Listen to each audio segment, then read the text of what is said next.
Hey guys, and welcome to yet another clan war. This time the mighty warriors of DBD shall be sallying out to face the newly formed clan of PE. Should be a really fun game. We're going to have 7 1v1 battles, and of course each point, or each battle is worth a singular point. They'll all be added up at the end there to see who is victorious. It is only for fun, there is nothing on the line, so certainly expect to see some meme builds, some aggressive builds, and all round just a good fun laugh. We know a lot of the guys from both the clans, and they've both been featured on the channel before quite prominently, so hopefully it should be all good. Honk Honk Way, how are you doing? Hope you're all good. We've got Zachary as well here in chat, one of the leaders of Clan PE, I believe. So we're simply waiting for the players now to load up a lobby for us to hop in. If they don't in a second, we'll make one and invite them ourselves. But for the first game, we do have Capped Duck versus Ilmatar. We then have Ninja versus Bunnies, myself up against Big Pun, Papa Palpatine versus Noob for Life, which is going to be an old school grudge match. We then have Ilmatar fighting for DBD up against Catan. We then have Geese versus Way, and then Duck Fawn versus Rhombus of Rage. And you may notice Ilmatar is fighting on both sides today. He is a double/triple agent. Can be fighting for both sides as he is a member of both clans and was the one to organise this glorious event. So should be some good fun. So let's just wait for these guys to invite us. Looks like oh, Neckbert messaged me. Hey. So we may have a switch around on players here.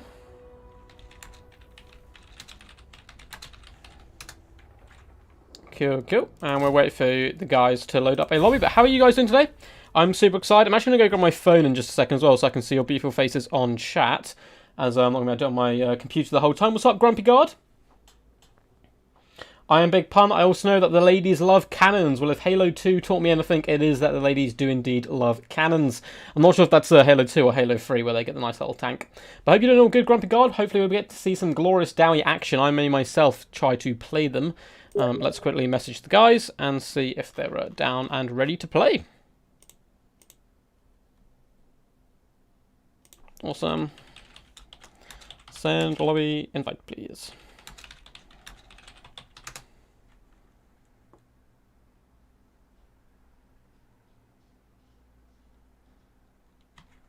Cool, so they're just going to be sending me an invite, and we'll get this cracking. I'm just going to grab my phone quickly so I can see your glorious faces. And it looks like they have invited me, so we'll hop in the lobby. Oh, game full. Open spec slot. Cool, I'll be right back, guys. I'm just going to grab my phone.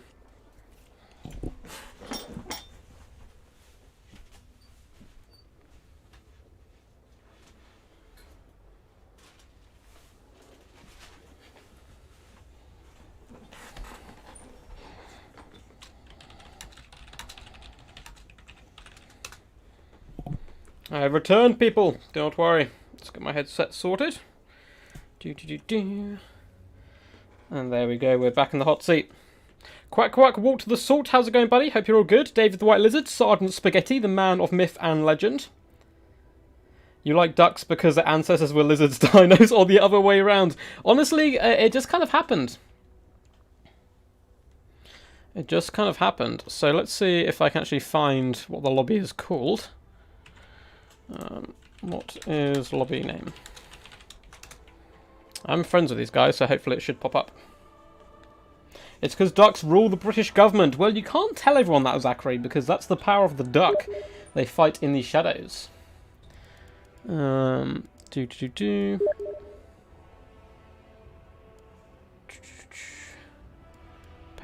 this is the lobby. So, to all the other clanmates watching, please open up your lobbies for your games with the password 123 and just have the lobby names as your the players' names. So in this one you'd have Ilmatar up against Captalis, and that allows me just to hop in nice and quick. Hey. So Ilmatar versus Captalis. I should actually update the bracket here, because what we'll do is we'll change this simply to the clan names. So you guys can keep track of the scores overall throughout the whole tournament, as we're going to be switching players every single game. It is just simple best of ones here. So let's switch that to PE. I'm very excited. I'm actually playing in the clan war. It's madness. Going to be playing and casting at the same time, which should be a bit of a challenge. But I had some good games early on, up against Zachary the other day on ladder, which we managed to do rather well in, so hopefully we'll be able to, you know, carry on that momentum. You guys sorted matchups? I believe it's DBD to pick and ban first. So we are going to do a pick and double ban system, simply rotating between the players. So DBD did lose the coin toss, I believe, so they're going to be picking and banning first. And then next rounds, PE will be picking and banning, and so on into the sunset. The duck gar. Oh man, I kind of want to message, there's a person who works for CA who goes by, like, a duck name. So I kind of want to message him, like, hey, bud, you know, we're both ducks, maybe Total Warhammer 3, you kind of sneak in some little duck Easter eggs, perhaps. But I'm not sure what they actually do for the mighty CA. Yes, I've been told Empire, no Dowie, or Warriors of Chaos. Okay, it looks like Cap Tellus is going to be going Empire. He's a very talented Empire player all round. Rather small map, though, so I expect Ilmatar to perhaps go particularly aggressive. And he's getting into character as well. It looks like a Neckbit was meant to play in Game 1, so how do you spell Neckbit is going to be his name. I love it. And perhaps he's going to be going Skaven here. Empire versus Skaven, probably going to be two Rush-style forces here. Yeah, CA Duck. I think he goes by the name CA Duck or Agony Duck. I think it bounces around. But yeah, I thought we'd drop him a little message and be like, oh hey, no Dowie! What is this treachery? It's a grudging for sure. Hopefully, I'll try and sneak in some Dowie. I know the player I'm playing up against loves Skaven, but, you know, we might ban Nick and Dowie against them regardless. I think I'll be picking and banning, actually, so maybe we'll ban Skaven, go Dowie. I've been bringing some pretty wild Dowie builds recently, I'm not going to lie. Like just Hammer and Ironbreaker front lines and just memeing forward, but it's always been good fun.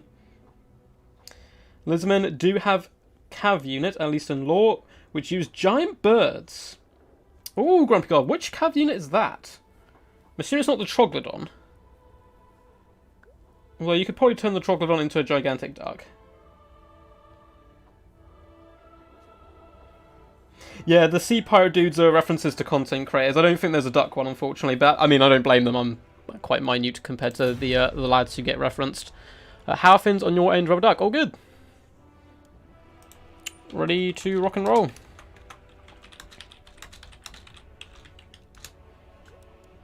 Excellent stuff. I'll have to get a screen blocker up for future games here. I'm not used to doing the whole spectator slot thing. Normally as host, but it makes it a little bit quicker bouncing between kind of lobbies which are already made. So if you are watching Mighty Ninja or Deadly Bunnies, please do make a lobby with your names and password 123 with a spectator slot, and I'll hop in after this one as you guys are up in the next game. Troglodon equals Spinosaurus with Skink Oracle on it. Yeah, man, that's one of the few things Lizardmen don't have yet, is the Troglodon and Skink Oracle.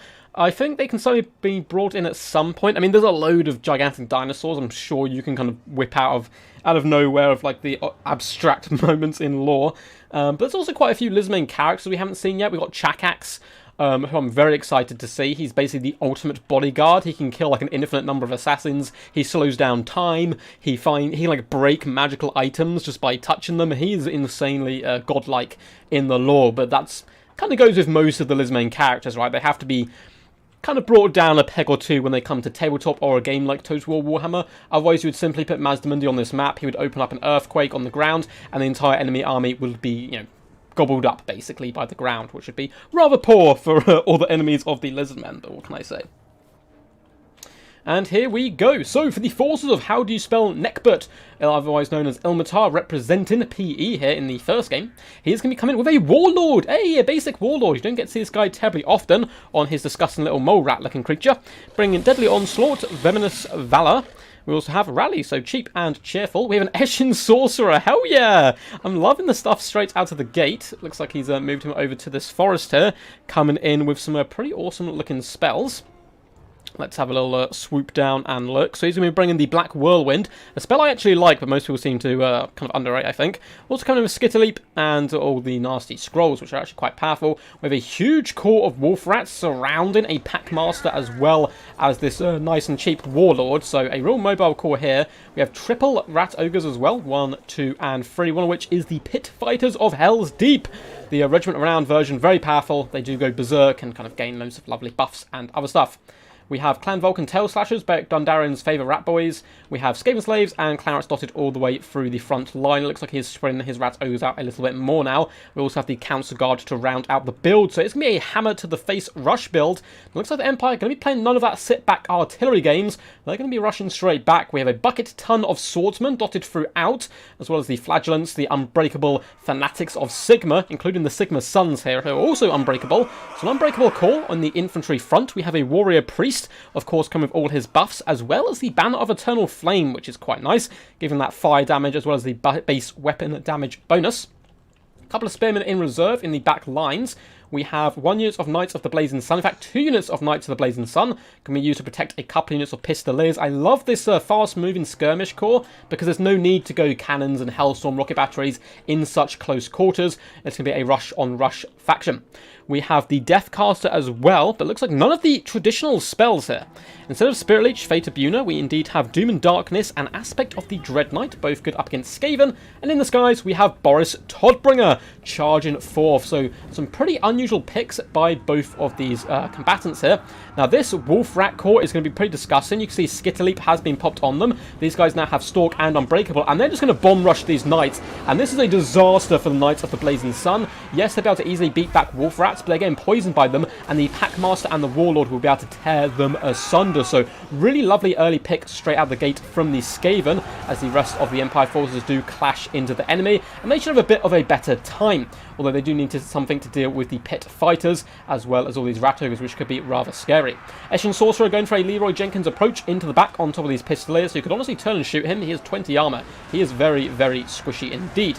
Swordsmen have pushed their way in a desperate attempt to save the Knights of the Blazing Sun, but it shall be a little too late. Although an Overcast Doom and Darkness has gone down, trying to lower the leadership of this Skaven blob, but I don't think it's going to be quite enough, as all the Pistoliers are fleeing, and it looks like the Knights of the Blazing Sun are done for as well. So the skirmish game certainly gone in the favour so far of the forces of the Skaven. However, the main battle line seems to be going Empire, Empire, Empire. Spearmen have surrounded the pit fighters with the help of Boris. They're easily going to slap them to pieces, especially when buffed by a warrior priest, and the Sigma Sons and other units are carving their way through the more cheap and cheerful kind of clan rats. Looks like we have some swordsmen who did overextend a little bit, but they're going to be wrapping around trying to hammer into the rear. But the balance power is quite heavily in favour of the Skaven at this point. That little ambush was just very, very successful. And now the Wolf Rats have dominance of the battlefield, surrounding swordsmen, pin them in place. With the help of the Warlord, they're certainly going to terrify and break them off the battlefield. In the distance, Knights of the Blazing Sun trying to duel with Wolf Rats, but the Wolf Rats are doing pretty good with numbers here. Simply swarming the elite Knights, nipping at their heels and dragging them down into the dirt, piercing that thick armour in its weak spots.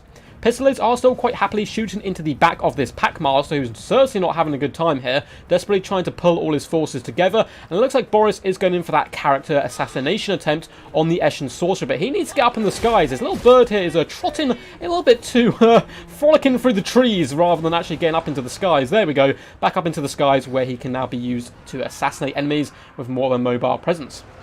And honestly, float round here, kill the Rat Ogres, protect the Warrior Priest and as much infantry as possible, and kind of make a moving Death Star while cycle charging the large Boris would probably be the best bet here. Pit Fighters just vibing. A lot of Skaven forces need to come back to the fray at the moment, otherwise they will get picked apart. And it looks like that is what happened to these Rat Ogres here. Pistoliers unleashing a few shots into them, breaking them, doing some glorious damage, and Boris as well is floating around, cycle charging at the weak spots in the Skaven formation, terrifying clan rats. And as you can see, the Empire have won the infantry game, but is it going to be enough? There's a lot of angry Rat Ogres and very healthy characters left alive who are now assassinating at that Death Caster. Pistoliers, though, are in hot pursuit, and they're going to make them pay for every single kill they do get. Packmaster is a pain in the butt, however.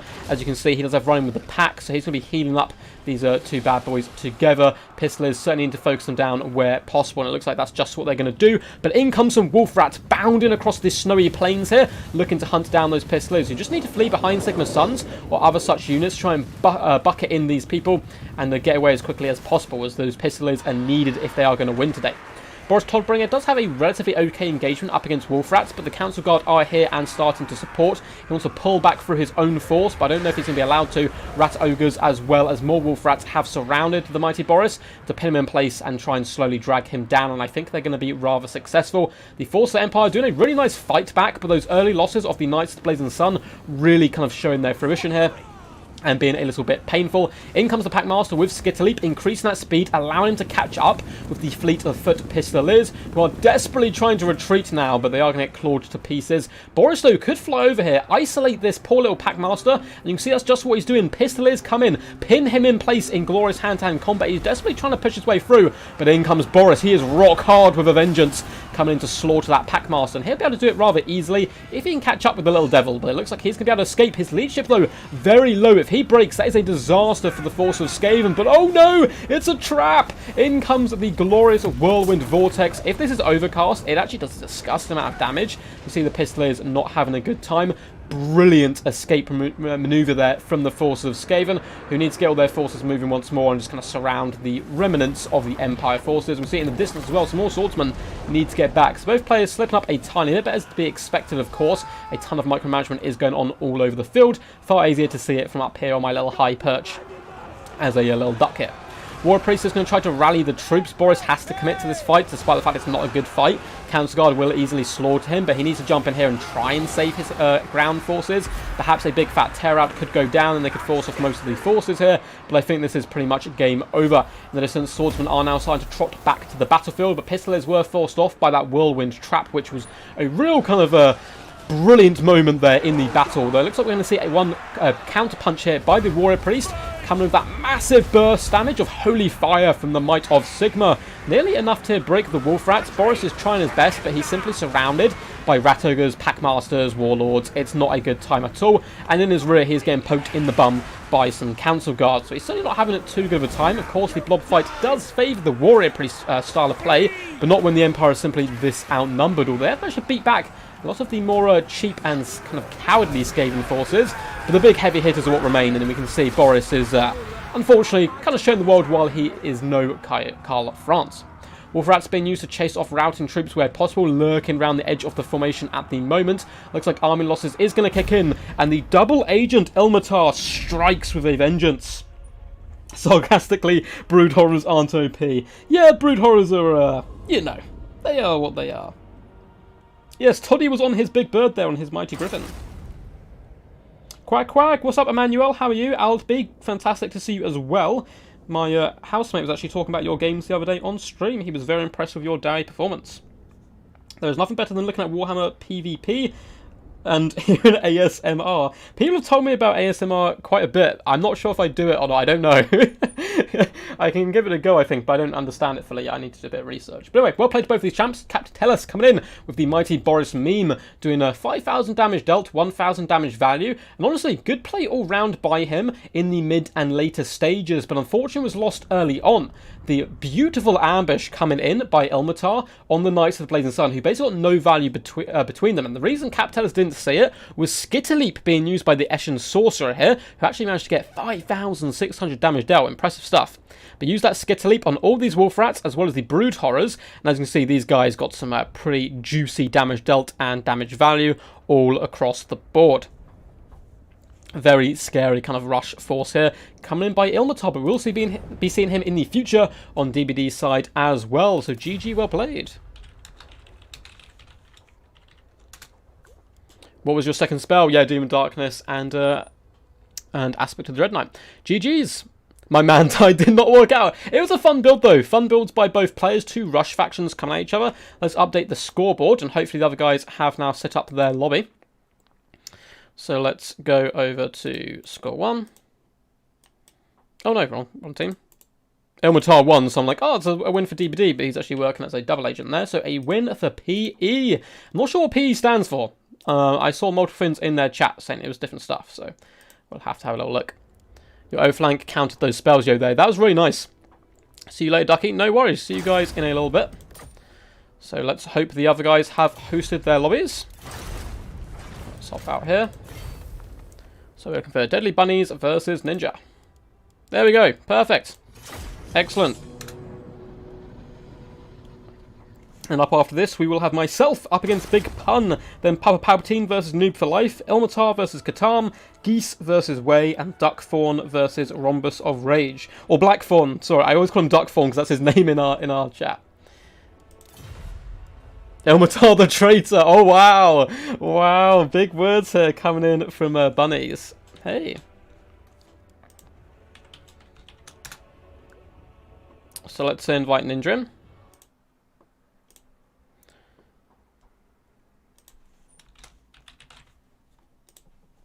Lobby is up. Password 123. Cool. Ninja's on his way. I think he's just adding Ilmatar. Or adding bunnies on Discord. Can you add Ninja on Steam? Cool. And we'll get this going. We are going to be on River and Maxon next, but it gives us a little bit of time to chill out with you guys. Rock Hard Boris. Oh, yes. Gorok Hard. Hopefully we see some Gorok today. What's up, Petersborough? Petersborough, I'm very excited to see you in action a bit later on. I actually did a Beastmen video earlier today, and the whole time I was thinking, I know who will love this. What's up, Mr. 87? How are you doing today? Hope you're all good in the day. Come on, Ninja. Yes, we have Ninja fighting next. GG, thanks for making it entertaining. Way to spoil the winner. We don't have a winner yet. We're not sure.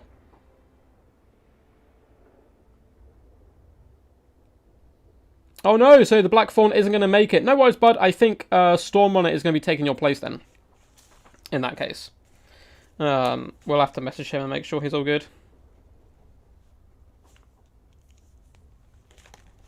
And make sure he is all good in the hood. And it looks like Ninja has joined. Hey.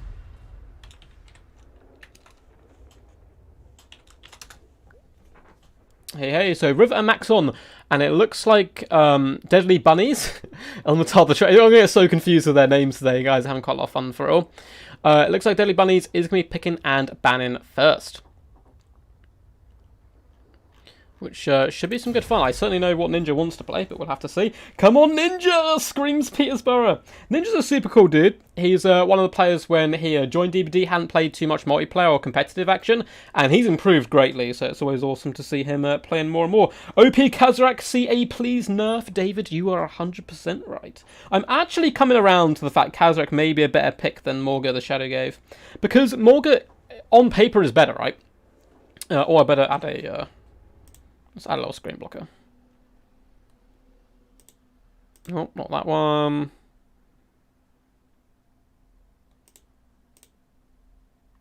Oh, do I not have a... do I not have a screen blocker? No. Nope. Nope. I'm just throwing up random images. There we go. That's our screen blocker for now. So here's going Tomb Kings, Banning Dowie, and Chaos. So Ninja almost certainly going to be going High Elves. They are his favourite faction by far. PE stands for P star star star star star E star star star star star. I'll leave that for your imagination. Possibly Extroverted is the official clan name. Okay. Yeah, so Stormrunner, you're going to be in the final game today on stream. So hope you are prepared to fill in the shoes of Black Fawn. There's some pretty big shoes to fill. Yeah, so the problem with Morga, as I was saying, Morga is incredibly tanky. And the one thing that gives you as a Beastmen player is Beastmen have garbage leadership for the most part. So at least your leader's not going to die. You're not going to be hit by that huge penalty and kind of suffer in the dirt like a little worm. Now, Morga also summons Chaos Spawns, which are very powerful, but if the Chaos Spawns are summoned in the wrong place and wrong time, which can certainly happen because one of them is not optional, it is when a unit gets below a certain amount of health, he's basically going to be running around the battlefield, tanking damage, yes, but not doing too much. Whereas someone like Kazrak on his Mighty Chariot, or a Beast Lord on a Chariot, at least going to be bouncing around the battlefield, engaging the enemy, and doing some good damage. They're relatively swift as well on their Mighty Chariot steeds to escape dangerous situations, and you can often use them to bait in dragons and large creatures which like to snipe them using centaurs and other things to kind of pin in the enemy, or razor gore herds and stuff. So I think overall Kazrak may be a little bit better than Morga. I like Malagor as well, but he's just far too squishy. If your opponent's brought a Spirit Leech or a flying unit which can shoot, you're dead. So I think overall it depends on the matchup a little bit. GG, well played to my opponent. Yes, Captellus, that was an awesome game, man. I love the kind of Vermintide Empire style of play. Certainly not something you see terribly often. One on the right is an imposter. Yeah, we did these ducks as a giveaway at one point. For an event. I'm going to be doing a few more events hopefully soon. We might do a 4K subscriber special while I'll do a giveaway. I'm also planning on doing a, which you guys can actually help with. I'm actually planning to do a Total War Warhammer Olympics at some point in a charity stream. And I need to fully confirm which charity it's going to be, because I'm trying to donate to some people, but I don't know if it's legally possible. We'll have to see. But where we're just going to do some like fun events, perhaps try and get like 4 people competing. And the events I have so far are Fire Wizard Dodgeball, Dwarf Bowling, and Corpse Cart Racing. Currently the 3 events I have planned. I need to come up with some more though. Hopefully we'll go for like 5 or 6. Kazrak on foot with everything, that's what you want. Oh no, he's still pretty squishy on foot. But I mean, at the same time, like, I really like his apocalyptic vision. That's a really powerful buff. I suppose you can make like a death blob, that'd be fun. That'd be pretty fun. Today I had a game against Turin, I lost terribly. Don't worry about it, man. Turin is a, he's a very humble guy, so he doesn't necessarily say it himself, but he's a top competitor. Very, very good player. He is a scary combatant to face on the battlefield. We'll have to see how these 2 boys do get on here. High Elves versus Tomb Kings is an interesting matchup all round. I mean, Burning Head just destroys like the lifestyle of the Tomb Kings, their dreams, their hopes. But at the same time, they have a lot of cool things as well to deal with High Elves. Such as, I really like the DJ booths here, DJ Kartep. Or the Casket of Souls basic as well. I realise I have the screen blocker up. I'm waiting for us to load in before I hop out and take it out.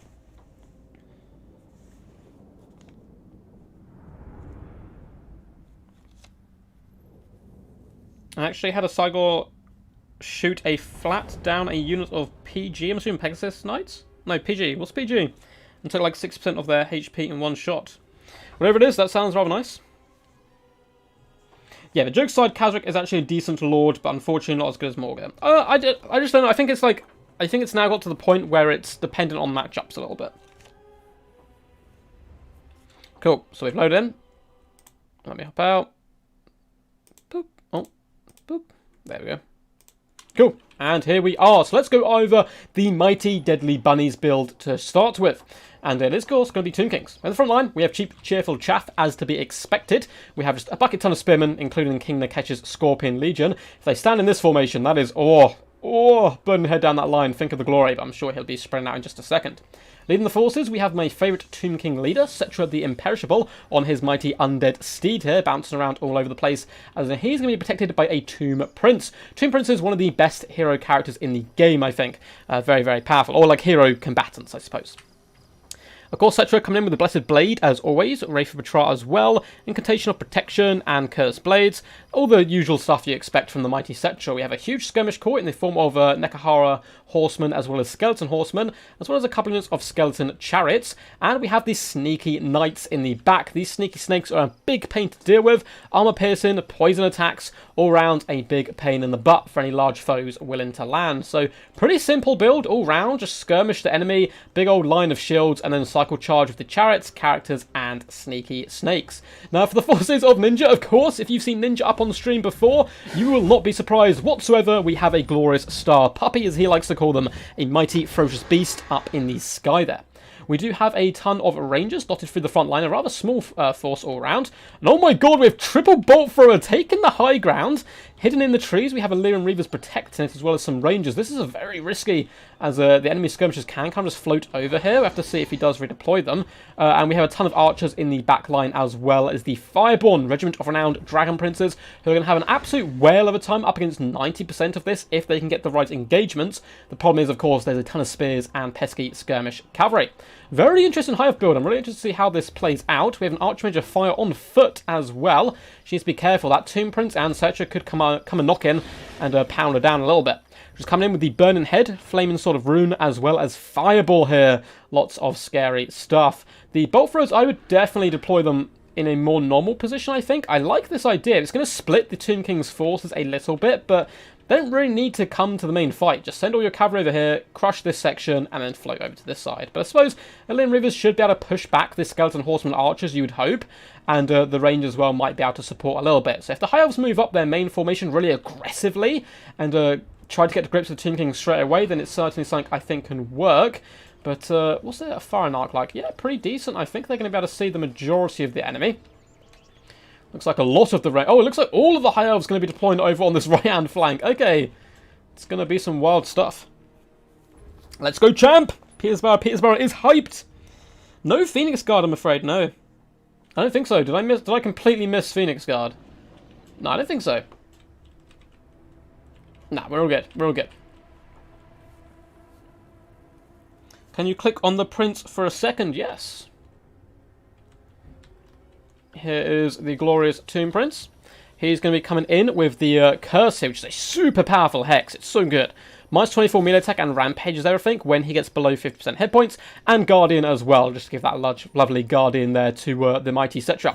He, of course, also causes fear, is weak to fire, and has missile resistance, all the standard kind of Tomb King stuff.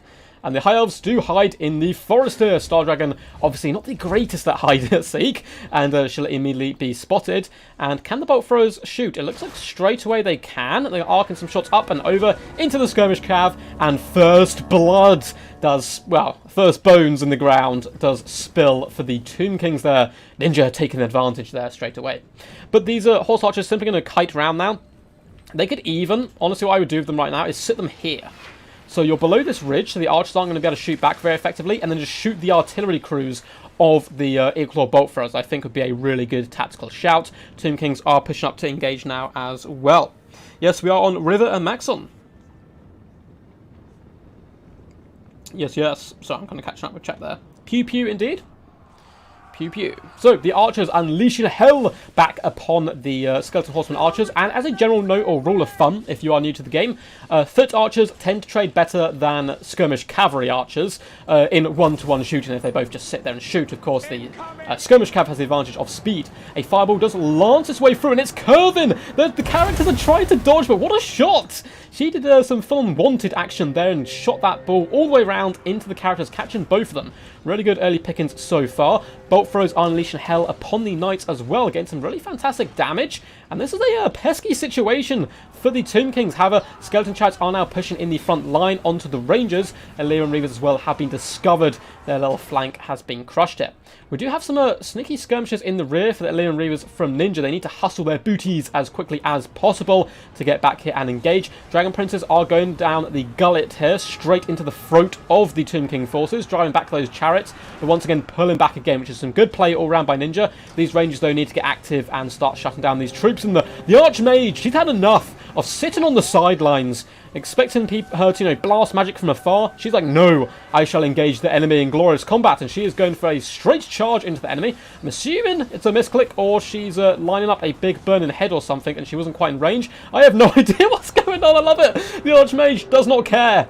Does not care whatsoever, charging into hand-to-hand combat straight away. Ninja is moving his Star Dragon, so he might be a little distracted over on this right-hand side, trying to push back Cetra and the Tomb Prince where possible. Rangers are clawing their way through the front line. The battle is going really well for the High Elves, apart from this Leroy, but it is a trap! A big fat burning head comes down the line, roasting a ton of these troops, and the Archmage escapes with barely a scratch. Big problem now, though, is the bolt throws are taking huge burst damage, and the archers, though, are counter-firing quite nicely as well. Illyrian Reavers have formed up into the back lines, probably want to swoop into the skeleton horseman archers, but looks like they're trying to chase the chariots, who have seen a golden opportunity. This is brilliant play for Bunnies. No, what are you doing? No, he had the chance. He needs to swing up here, crash into all of these archers. There is nothing protecting them. That'd be some glorious value, but it looks like they have turned to try and pin in the Illyrian Reavers, which is equally a good play, trying to bounce them into the King Nakesh's Scorpion Legion.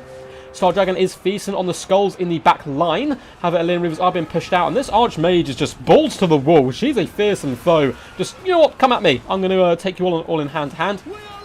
Rangers cleaving their way through skeleton archers, although the hero core is still very online for the Tomb Kings. Although their pesky knights have been dealt with, good targeting all round by those bolt throwers, as it is going to allow the Star Dragon to pit this game on his back and carry it pretty much. There's not too much here to stop him, apart from the Prince, and of course consistent arch fire, or if he gets stuck for too long in the pesky Spearman. So down here, Illyrian Reavers have crashed into the Horsemen here for a glorious confrontation. But King Nakesh's Scorpion Legion are now starting to push up, and this is a big problem. I haven't seen any big breath attacks from the Star Dragons, so perhaps they are yet to come. Archmage has popped a Flaming Sword of Ruin, and just as I say that, a big breath attack is coming in on top of Cetra, but it looks like it's just about misses, and the Archmage is now in big problems. So in comes the Star Dragon, and this is brilliant play.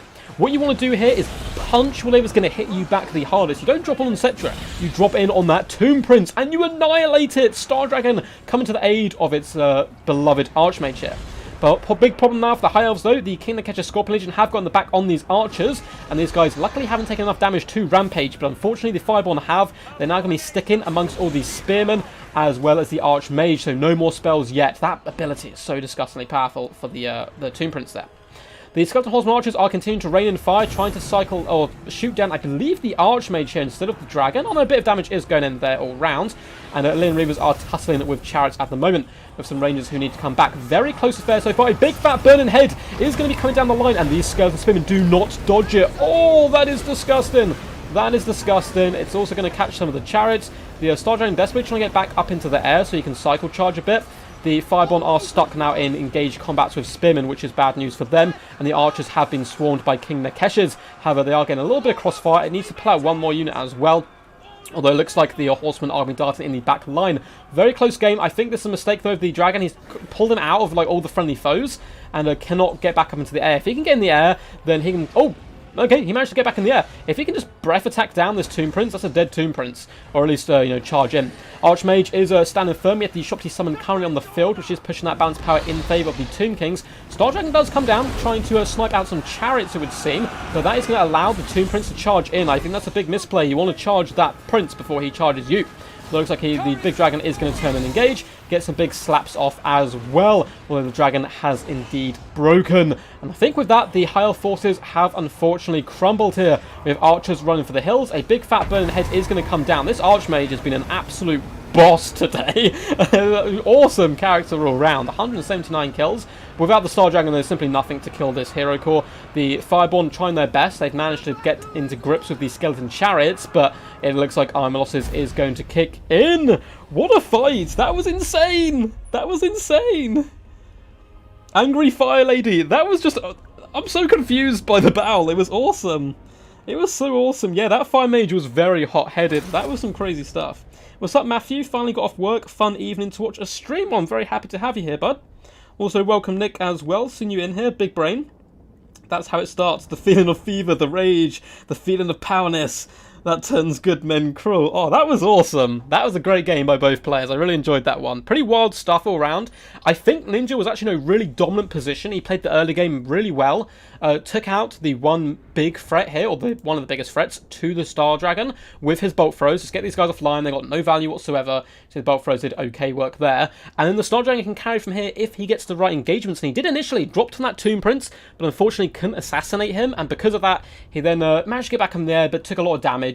And when he did land, he then got counter-punch. But still, glorious stuff. Archers as well, two doing quite bad, but one doing relatively well. And of course, the Rangers doing good. But the Lady of the Hour, the real MVP here, 15,000... 1,000... Oh, yeah, 15,000, sorry. Yeah, 15,000 damage dealt, 1,100 damage value, 179 kills. But beautiful play as well by Deadly Bunnies. Coming out of a victory, good chariot play. Oh my god. Oh, 9.9k damage dealt. That is disgusting.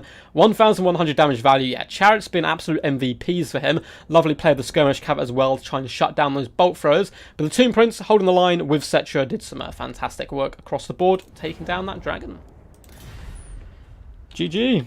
Awesome game. That was so much fun. Why are dragons so slow? Dude, why are dragons so slow? Yeah, Ninja not happy with his little dragon there. Dragons do have some jank animations sometimes, but they're pretty fun to use. So up next, it is going to be myself playing. Duck versus Big Pun, I believe I'm playing.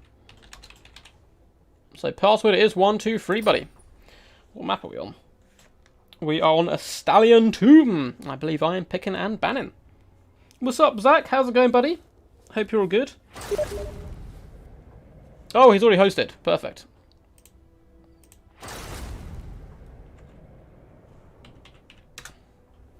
Oh, failed to join selected game. No. Let's see what it's called. I'm baffled the chat survived all that. I have no problems whatsoever. Yeah, they were mixed in a lot amongst the Dragon Prince and stuff, but he managed to pull them out as well quite effectively at different points. But yeah, the chariots did very good. I'm pretty impressed by them. I don't get to see them terribly often. Let's just host a lobby. And we'll pop him in. You host it. I will. Cool. Held hostage by PE, please help. Oh god. What is your name today? Let's have a little look. I believe it is the Ladies Love Cannons. And we are going to be on a stallion too.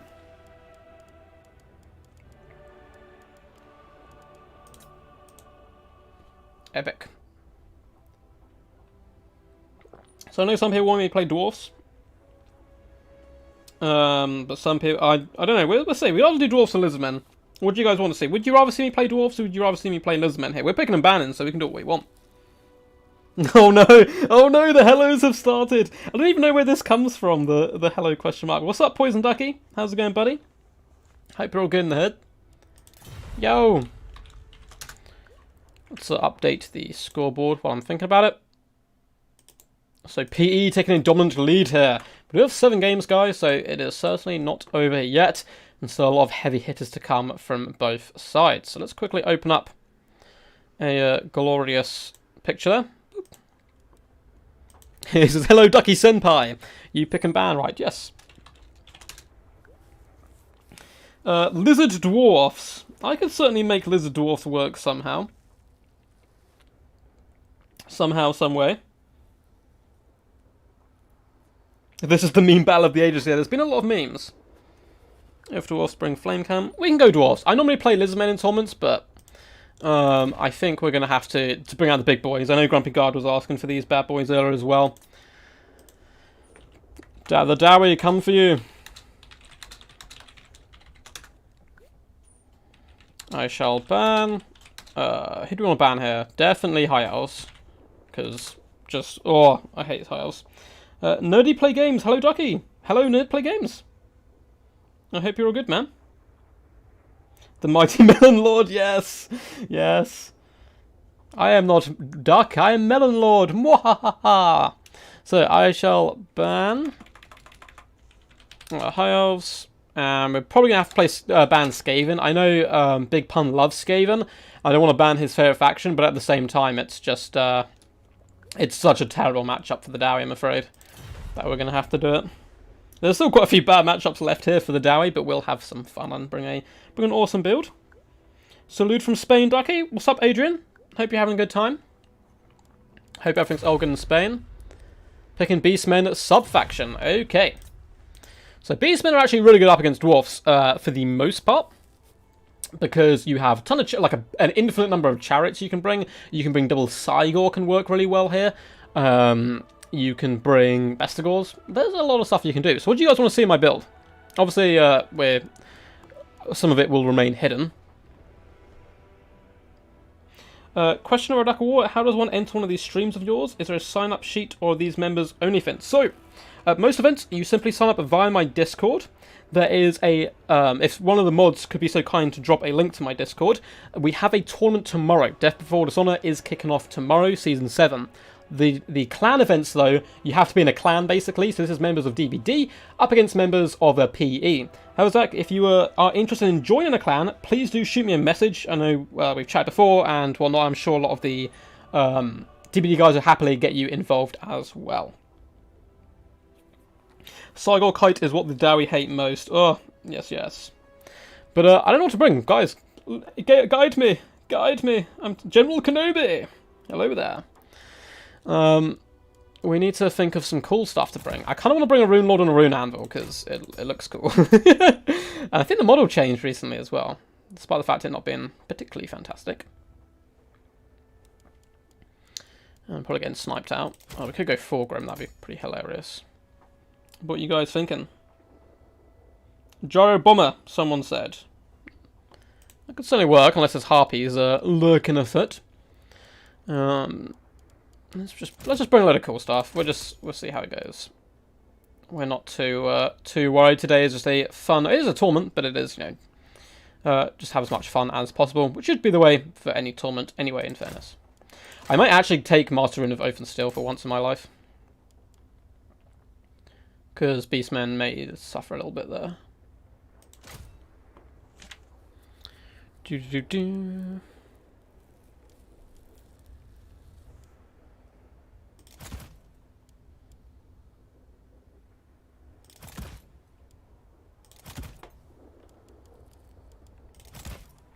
Just building a deadly contraption of madness.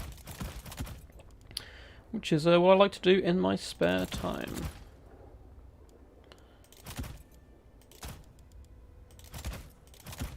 So this maybe could work. This is a flamethrower, it worths flameman. Full naked rush. I was tempted. I was going to do that build if he didn't pick Beastmen. I don't see it working versus Beastmen.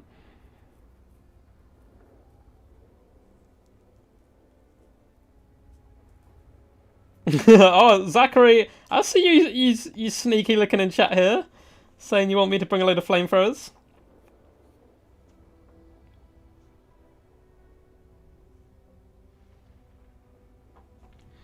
Let's cut you guys out.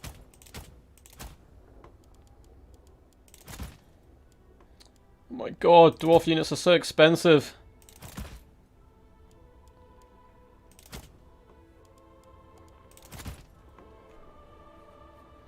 This is a pretty fun one. I don't know how it's gonna fare. We don't have many troops.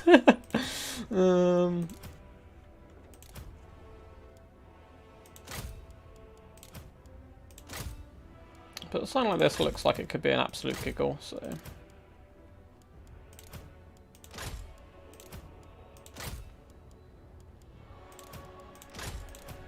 So guys, I'm literally just sorting out my build in the background. Something that could be fun.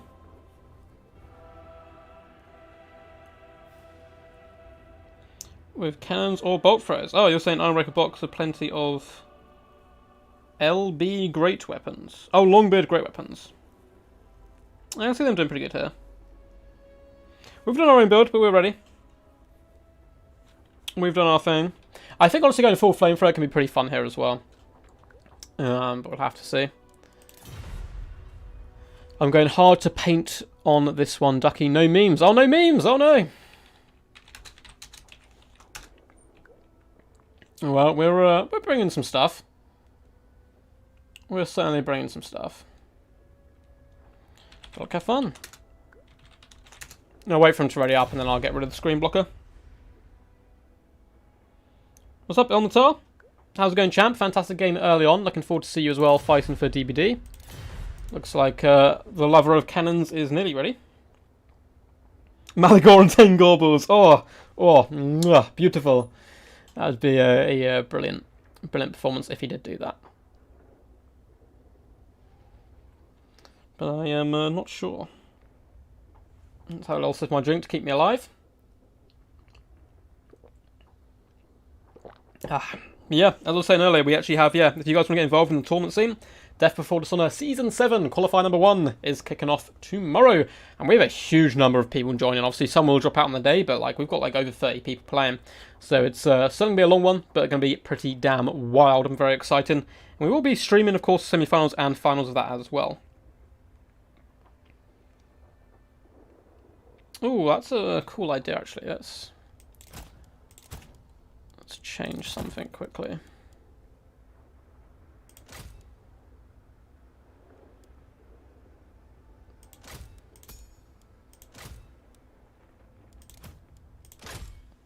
Oh my god, this army is it? Oh god, I need to make sure this army is legal. 5. Oh, is it legal? Yeah. Yeah, it's plain legal, it's fine. It's fine. What could possibly go wrong?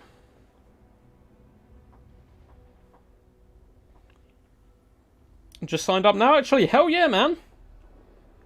Hell yeah, excited to see you play, dude. Mountain King, I've taken your advice in good stead here. We've gone, not like meme. I mean, I don't know how to feel about this build, is all I can say. It's really small. I feel like we're just going to get surrounded and crushed. But, you know. Ready, awesome stuff. Let's take away this glorious little boop. Look at it, guys, look at it! Oh, it's so glorious! It's such a glorious build! We have all sorts. We're so going to get surrounded, but it's great. Who's this Ilmatar guy, and why is he in every second game? Well, I believe he will be back a little bit later on. After this, we do have Papa Palpatine versus Noob for Life. So if you guys are watching, feel free to make your lobby nice and ready. Then we'll have Ilmatar up after that, followed by Geese versus Way. That's going to be a fun one. And then we have Stormrunner up against Rhombus of Rage. Rhombus of Rage, pretty bad-ass name there. The mighty Dowie is here. Oh man, we brought the mightiest of Dowie. Do you like 19 hammer spam? If so, leave a like. That should be like a promo ad for me, Petersburg. So few dwarfs. It is. No, not this. Not this. Oh, yes. Oh, yes. Look at it. Look at the glory. So this wasn't actually my build, but I took Mountain King's advice. He mentioned Ironbreakers, so we brought a bucket ton of Ironbreakers. And he mentioned a Dwarf Engineer, so we brought a Dwarf Engineer. And we even have a Rune Lord. Look at this guy. I haven't used a Rune Lord in like 50 years. But I swear his anvil got a paint job. It did not look this gangster beforehand, did it? This like little red ribbon with the gold trimmings. I don't know, but I think it's going to be pretty funny. So with my Rune Lord, we've even brought the Findorn Brings, the Master Rune of Oath and Steel for that 60 armor, making our Ironbreakers insanely tanky. So let's load up all our glorious guns here as well. I feel like we're just going to get swarmed, but, you know, that's fine. It's what the dwarves enjoy, getting swarmed by the enemy. And, oh yeah, we also brought Skyhammer, just to stunt on people. We did bring the mighty Skyhammer now. My opponent has a single unit of Harpies. This is a big misinvestment, because we're not going to be able to kill the Harpies with anything, apart from maybe an organ gun. But yeah, let's see. And my opponent has gone, not super crazy wide, relatively wide though. So I'm expecting some big monsters, and they're going to be the big problem for us, because what he's probably going to attempt to do, if he can swarm around the back with light infantry, it's going to force my Slayers back to protect my long-range troops, and then that allows the big monsters to come in and crush the Ironbreakers. But we have the Master Engineer as well, just vibing, looking to hold back the enemy. So let's group up you. Cannon! Yes! Yes! Let's group you. Of course, we also bought the fiery ring and ballistic calibration as well, just to try and make those organ guns and other units a little bit more accurate. Cool. What do you guys think of this stupid build? I love it. Damn, indeed, Kazook. There's got to be something we can do with Kazook and Duck. There's got to be a way. There's got to be a way. Yeah, if he goes double cycle, we're absolutely effed. That's quite a small map, actually. Let's we can whack him with an organ gun. That'd be quite nice. Almost ready. A gyro box I see. Hopefully I brought the right tools. That or you took my double organ gun, double Ironbreaker build. I am ready to rumble. Did I take down the screen blocker? I did, right? 5 out of 10. Not enough flame cannons. Yeah, no RR breakers. I couldn't afford them, man. This build was so expensive. Yeah, we're probably going to be getting swarmed, but it's fine. It's fine. We want to get swarmed with dwarfs. Yeah, it's an iron wall. You know that scene in The Hobbit where, I don't know if it's in the deleted scenes or the actual scenes, but the dwarves versus the elves is such a cool fight. But when the orcs emerge and like the dwarfs just, the elves are like, oh, what do we do? And the dwarves are like, ah, screw it, let's go fight this like ridiculous number of like orcs and goblins. They run forward and make the shield wall. That's what we're planning on doing now. But the goblins are just beastmen. Let the beard burning begin. Awesome stuff. Boop. Oh my god. What is this madness? What is this madness? There's so much. There's so much. Okay, let's just unleash hell upon them. He does have some best scores. Well, we're going to light these guys up, obviously. So here's a lot of big and nasty stuff. No Cygor, though, which is good to see.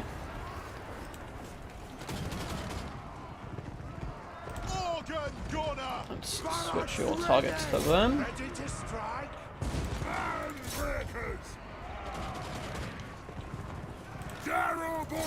Okay, we're going to have to run with our dry bomber for now.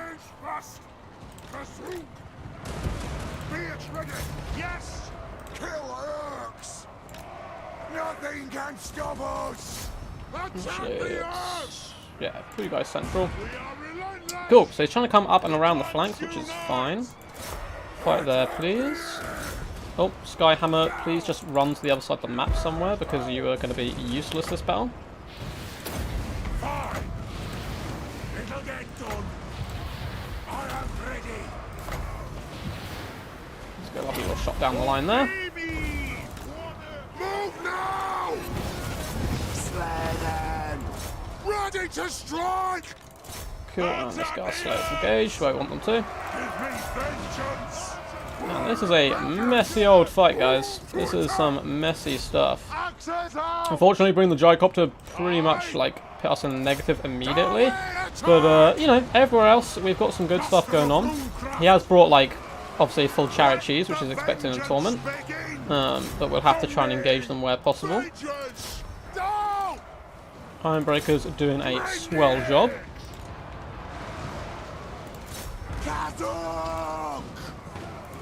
It is a reckoning! Let's get our Slayers involved there as well. Cool, best score's pretty much spent at this point. We've just blasted and charged their faces off. So roll forward our cannons slightly.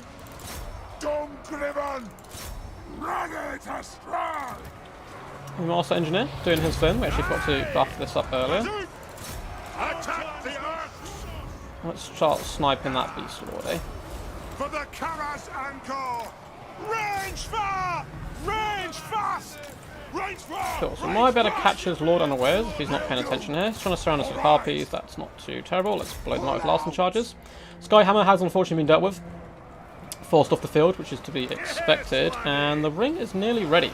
The Ring of Power! Vengeance! Fight! Man's death! Iron breakers! Lord of Clan Morgrim! Get in there, lads. Let's do a little bit of damage down the line to there. For the High King! Will do! Castle! Scuff! Scuff! So, it's not going terribly well, but that's fine. Bounce power is going to be a little bit inflated here. Of course, because of all the summons the mighty Beastmen can bring to the table. So, pop that over there. Do it! Ready to strike! Kill them! Drownback Slayers trying their best. I think we're just like a hopeless situation at this point, but we'll continue to scrap, obviously. Let's make ourselves invincible for as long as possible. Scarf! Axes out! Move to attack! And we're simply outnumbered. We're outnumbered, which was to be expected, but we're going for trying to keep that old gun firing a little while longer. Might have put us in good stead. The Might of the Rune Lord cannot be stopped though. Let's just slow down one of these guys. He's coming for the old triple chariot on the Rune Lord approach. Let's continue to peck them with some shots from long range, and I think our Rune Lord shall be going down here. We'll fight like a dwarf though, of course, to the death. Do we have any troops we can bring back? Doesn't look like it. So we'll continue just to shoot in and try and set up for another mighty ring. Looks like the Rune Lord is driving back the mighty Beastmen hordes. They are fleeing from his might. I do not blame them. He is a scary foe indeed. And let's just continue to shoot him. Looks like he's going to be doing a big pendulum, but that's fine. I think that's actually catching all his troops, so we're good there. Let's get a nice big just right down the gullet. Battle ready. Pop on them. I don't know if there's any way we can save our little Master Engineer. I actually like the idea of an Engineer pick though for future events, but GG!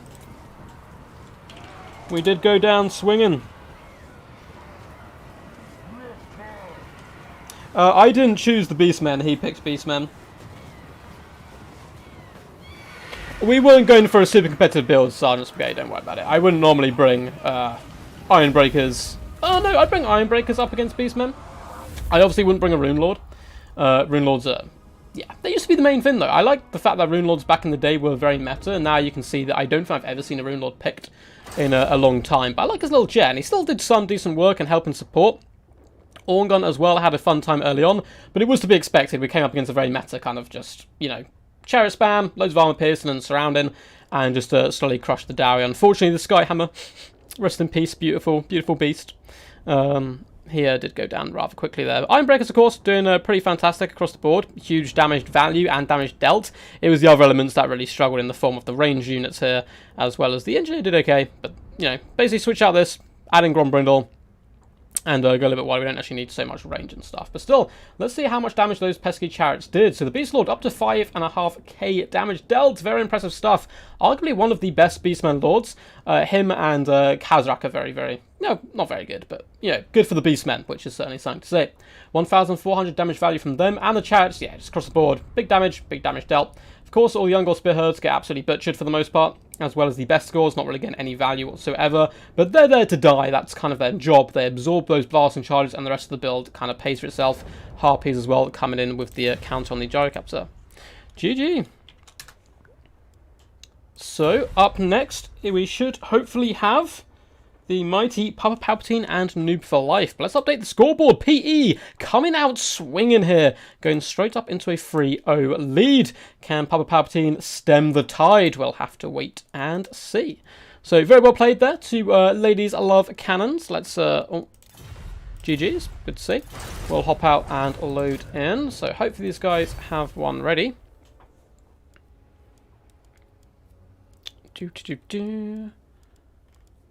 There we go. Oh no, they're not opened a lobby. Let's just drop them a little message. Can you open a spec slot? Because I don't think there's a spectator slot open there. No. Okay, we'll simply wait for them. I see fake Kazarak. I agree. I think I know what Palpatine would be planning then. Ironbreakers and double NGs are my special. I can see it working quite well. I actually really like the idea there of the engineers. One, the fire ring can clear chaff quite nicely, and then you just snipe chariots all day. This is what happens when you watch many Lord of the Rings. You get builds like this. Exactly, man. You gotta love it. Lizardmen campaign is so fun for me. I really like the Gorok campaign. That's one of my favourite ones because you're just going around obliterating stuff. There we go. Looks like they've opened it up. 1, 2, 3.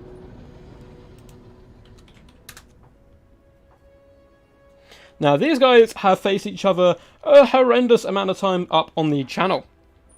Doing some really awesome games up against each other. I think in the last one, Palpatine came out on top in the best of 3, maybe. But it was a long, long time ago, so it's currently the return of the lads. But both these guys have had fantastic careers on the channel and done very, very good in tournaments. It looks like they may have left. No. 2, 3. There we go. Yes, yes, big raps are coming in there, so remember to drop a like. Say some of those... some say those who do may get a sneaky rubber duck appearing in their bathroom. It has been known. It has been known. Yo! So it looks like we're going to have Chaos versus Lizardmen, perhaps, which is a matchup generally considered to be quite heavily Lizardman favoured, at least in the past, but it has suddenly been brought a lot more even over the years. Oh, it looks like he wanted to go Beastmen and bring Kazrak one eye, but Beastmen are pretty horrendous up against Lizardmen in general.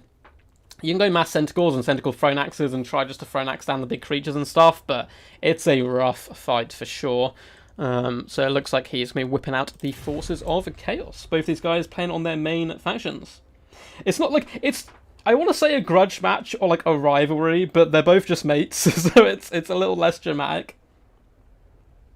It's a little less dramatic than it is. Chaos chants David the White Lizard. And it looks like Palpatine is ready straight out the gate. Let's quickly add that over top. And we shall soon get going. Kind of disappointed that the password wasn't Quack. I agree. I do agree, actually. We should do that for future events. 100%. Yeah, I should have dropped some bombs while he can. The Skyhammer was just dead. It was like dead gold out the gate. And which we could have, like, if we had just another unit, perhaps try and stem the tide, have been in a bit better situation.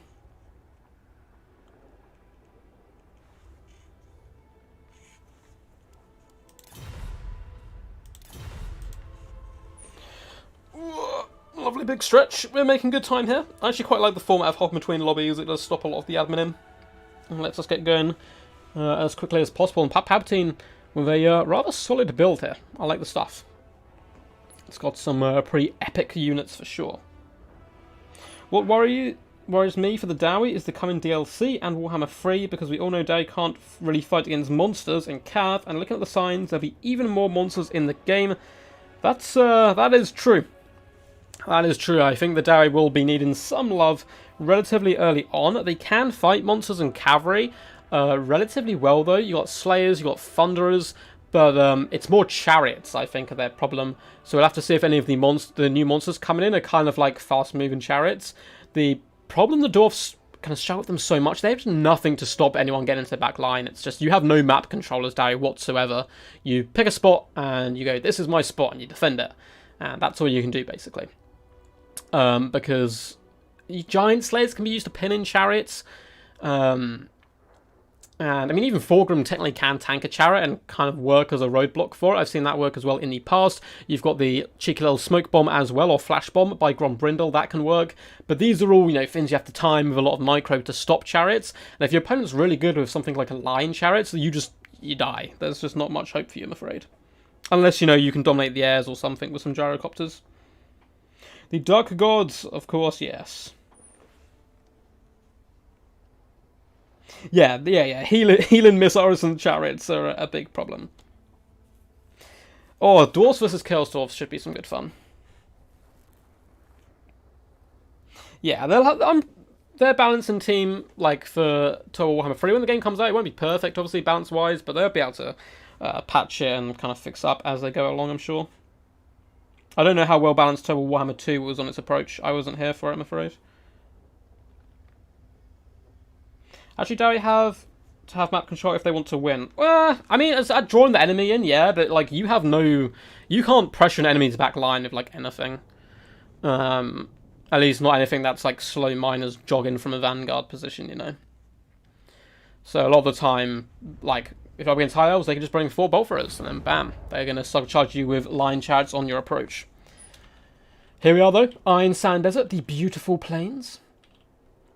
We need a little like little dwarf up top here, just holding holding a little baby dwarf. But it should be some good fun. Lizardmen are my favourite faction, and Noob for Life is a fantastic player. But gotta be rooting here for Palpatine and his Warriors of Chaos. Imagine Bloodthirster versus Dowie and Skull Cannon running around. Oh!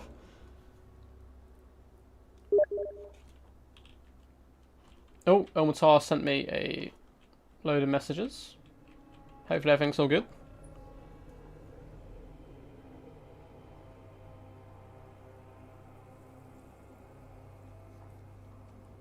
I wonder which DLC will do in terms for new skills. Yeah, if they do new skills and stuff, it could be rather interesting. Looks like the players have loaded. Oh my god, what is going on there? Oh, right. So let's quickly take down that. Boop. There we go. And let's quickly look through the build. So Palpatine fighting for honor and for DBD to actually stay in the tournament. He does bring a ton of Chaos Warriors in the front line with halberds, as well as some great weapons. Great weapons will chew their way through Saurus rather effectively. Halberds, of course, good up against the large creatures and can do decent damage as well to enemy dinos.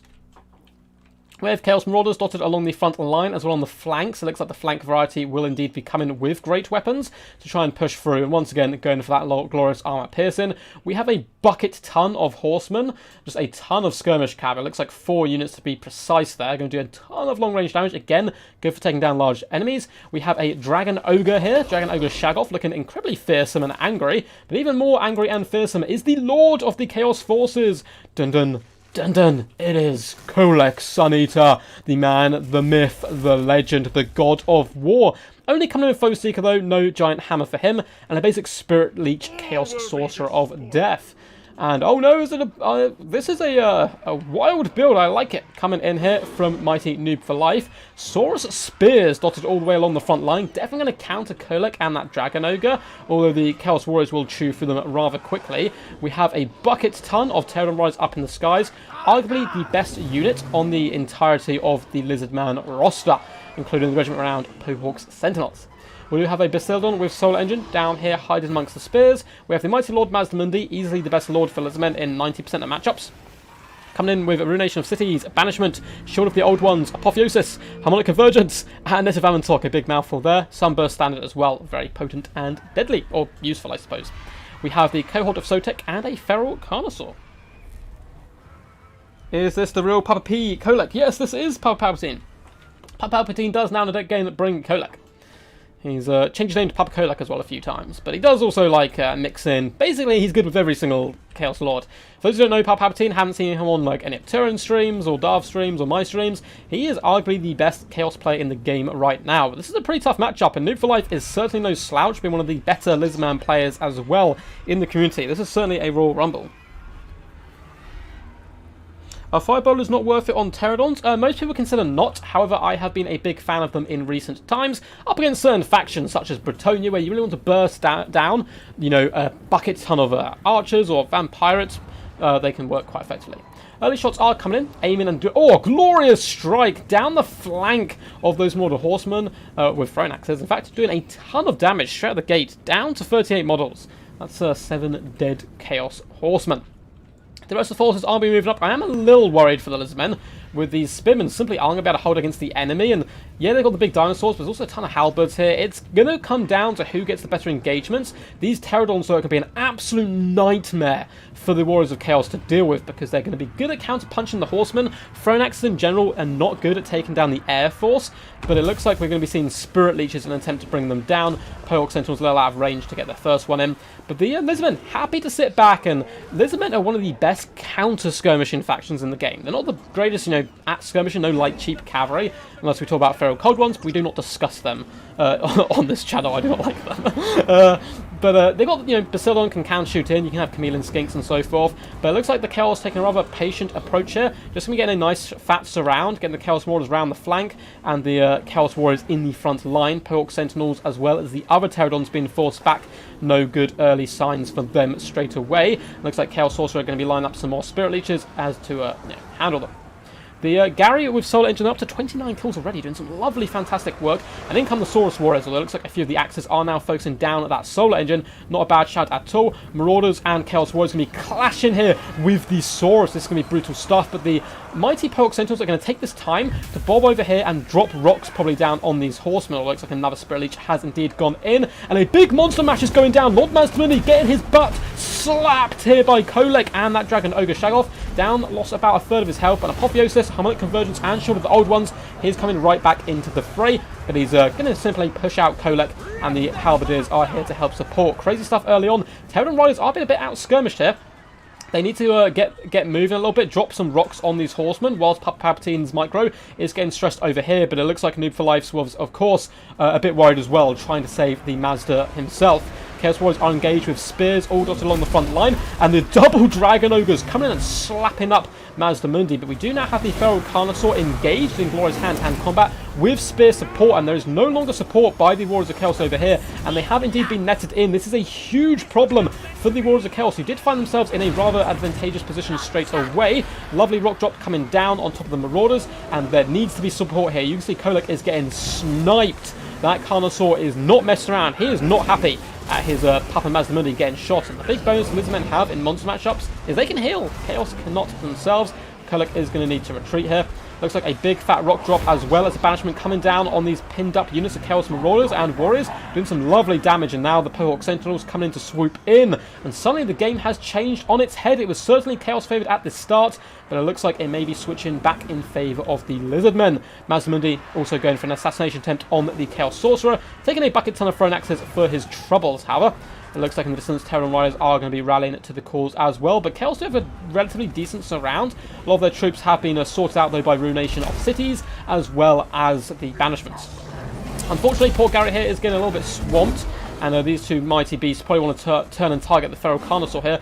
Kolek going to be going down here, and it looks like Noob for Life pulling a trick out of his sleeve here, and perhaps claiming victory. Although bounce power is still relatively even, and Kolek has managed to rally, so perhaps a little bit too early there. Ruination is going down on the Chaos Warriors, and it is a lovely cast, slaughtering many a foe. In the back lines, the Horsemen are trying to get into grips with the Pterodon Riders. Lovely play here, surrounding them. They're easily going to break off these Pterodons and force them off the field. before coming back and trying to break down Mazdamundi and other units. But with the healing that the Lizardmen have on the field, it's so hard to monster mash them. I think the Dragon Ogre and Kolek are being a little bit out-slaughtered here. Looks like a cold-blooded being popped on that Feral Carnosaur. Looks like Spirit Leech has gone down on top of the Pohawk Sentinels. These guys relatively low health at the moment, but still 5 models, and it looks like the big puppers are going to be coming in to try and assassinate that Feral Carnosaur, who does have relatively low leadership, but Harmonic Convergence has been popped down. Shield of the Old Ones, that is going to be GG's with the Dragon Ogre gone, as well as Kolek. There's simply no way, I don't think, for Chaos to get back into this. But saying that, massive misplay by the forces of the Lizardmen. Mazdamundi is overextended massively, surrounded by horsemen who can simply Kobe those axes into him all day long. He needs to retreat as fast as possible back to his main forces. Yes, he forced off the Chaos Sorcerer, but he is going down very quickly, down to just 1,200 health. He is very close to breaking at this point as well, and that'd be a huge way back into the game for the Warriors of Chaos, and fantastic play by Palpatine as well. Kolek keeping him alive despite all the pressure and the Feral Carnosaur play. And oh no, Mazda, survive! Down to just 600 health, getting butchered. It looks like the Pohawks desperately do charge in. Lovely shots coming in by the Basildon as well, but Mazdamundi down to just 400 health. He needs to return to the field and get some big healing. Feral Carnosaur as well can then be picked off by the Throne Axes if they have enough ammunition left. This is a scrap for the ages. Certainly lived up to the hype of being a grudge match here. Tedon Riders just trying to poke down Kolek Sunita, which is a good play. Of course, we have a load of cohorts left and a Saurus Spears, but it looks like Mazdamundi is going to get escorted off the field. And Kolek will survive.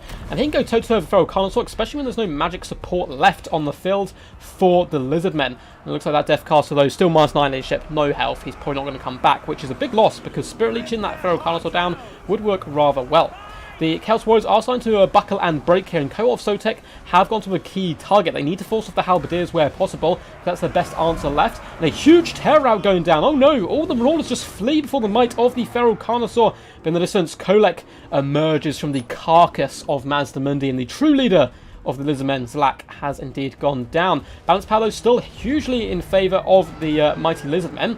And that tear out caused absolute nightmares for him there. That tear out may have turned this game once again back on its head. He needs these horsemen alive, because Gary is running rather low on ammunition, and they can simply kite the Feral Carnosaur and Gary into oblivion, but they need to use their axes wisely, so they are rather low on ammunition at this point. Kolek comes in here and takes a slap at his own troops, it seems. Gary going after Kolek, but he is relatively low ammunition-wise as well. Balance power very against the Warriors of Chaos, but it's a pretty close game. Chaos Sotek are going to be very key here. They do, of course, have Unbreakable and Refuse to Die. They can swarm around these troops, particularly Kolek, and really try to shut him down. Lovely targeting by the Gary here on those Marauder Horsemen, with Throne Axes knowing they are going to be the main target. And we can see a load of cycle charging is going to be coming in. It looks like the Throne Axes are pretty much out of ammunition. They need to save every axe they have and Kobe it onto that Feral Carnosaur. Big fight coming in now, and I think due to the lack of ammunition, it may be a bit too much to ask for Chaos. But Kolek Sunita comes in, slaps that Feral Carnosaur out of the entire battlefield there. He's going to be running for the hills. Doing some pretty good jukes though and dodges, avoiding those thrown axes where possible. Halberdiers are back in action, but it looks like another rout going down. Having 2 Terracors and Dinosaurs left on the field is going to be very scary here. And it looks like the axes are going into Gary, trying to snipe him out. And Kolek is just saying hello, just, you know, what up? Looks like there's one Saurus in between them. Yeah, that was weird. Kolek just didn't fight. Perhaps he's realised he's outmatched by the might of the dinos, therefore turning to disengage. Horsemen continue to try to cycle charge down the enemy. We have some Chaos Marauders fighting to the death. They need to try and get on top of the cohort of Sotek where possible. Kolek is a little suffering here. Throne Axes are coming over to support them with some lucky RNG. Kolek could certainly come back, and we do have a big swarm of horsemen coming in as well. It looks like Refuse to Die has been popped. Maybe a tad too early there, I think. Throne Axes clipping the back of this Carnosaur, who has given up the chase. And this is just such a scrappy game. I really don't know which way it's going to go. I think because of the lack of Throne Axes, there's simply no way Chaos are going to be able to kill the 2 big dinosaurs here. Looks like the last volley is going in, doing some okay damage to the Carnosaur. A lot of those axes missed once more. Looks like they have 1 volley left. And you see he's trying to separate the big dinosaurs from each other while shattering all the other units. Balance power slowly dragging its way back towards the center a little bit. But yeah, no ammunition left on any of these guys. And in the distance, look at him! Oh no! Chaos Sorcerer of Death is still running there. I think he's just going to have far too low health to come back into the fray. Kolek doing a little bit of kiting as expected, desperately trying to maneuver and upset this formation. That Feral Carnosaur's leadership wasn't great there either. Perhaps he just took the last of the axes to the backbone. And you can see the Palpatine obviously waiting for his infantry corps to catch up before engaging. He's going to want to go for a big surround, try and break the leadership of the Carnosaur and the Bastildon. Then you fall back, chase them off the battlefield, and then you grind down the cohort. But the cohort, honestly, could take on a ton of this force here. So it's pretty scary stuff. You like the Ogre Kingdoms? Why not leave a like? Man, we really need to get some, like, intermission, like, advert, like, cheesy, over-the-top adverts, I feel. When a T-Rex comes, even dark gods run. Oh, hell yeah. Hell yeah. The Lizardmen... The Chaos know not to F with the Lizardmen, bro. They know they don't want none of that rubbish. That's why they send Skaven to do their dirty work in the end times, because they knew they couldn't handle it. So it looks like the engagement is underway. Chaos Maw is trying to hunt down the cohort. Kolek continues to run here. Well, they're probably going to want to turn and engage here. Horsemen could surround that, and yeah, basically what you want to do is push away Kolek as much as possible before turning and kind of mopping up these troops. And again, tear outs being absolutely huge. The infantry simply cannot hold long enough for Kolek to get back to the fray. Feral Carnosaur has unfortunately gone out of control though, so Kolek can now focus him down, and he's probably going to focus the horsemen instead. Looks like Kolek is really struggling with his animations to get in and actually fight. Which can be a bit of a problem, but big slap there. Looks like he's going to be able to maybe break this Feral Carnosaur, but not before it turns and fights back. Kolek down to just 900 health. He's waving himself. All his troops are running off the field. And what a fantastic game. Super close by these two competitors. And it looks like Kolek... Oh, he's fighting. He's fighting. Both the big beasties are running from the hills, perhaps. What a fight for the ages. An epic duel. Gary just sitting in between. These pesky little skinks are going to be the difference here, however. Looks like the Carnosaur is breaking and running, but so is Kolek maybe. But I keep saying it's game over, but every time I do, I look back at the battlefield and somehow Papa Palpatine claws his way back yet again. He is playing out of his skin. Down goes the Carnosaur. Kolek is going to pull back once more. He still has 200 health, but he is broken. That is a disaster. If he can rally his troops here, the cohort can be cycle charged, and so can Gary. This is huge.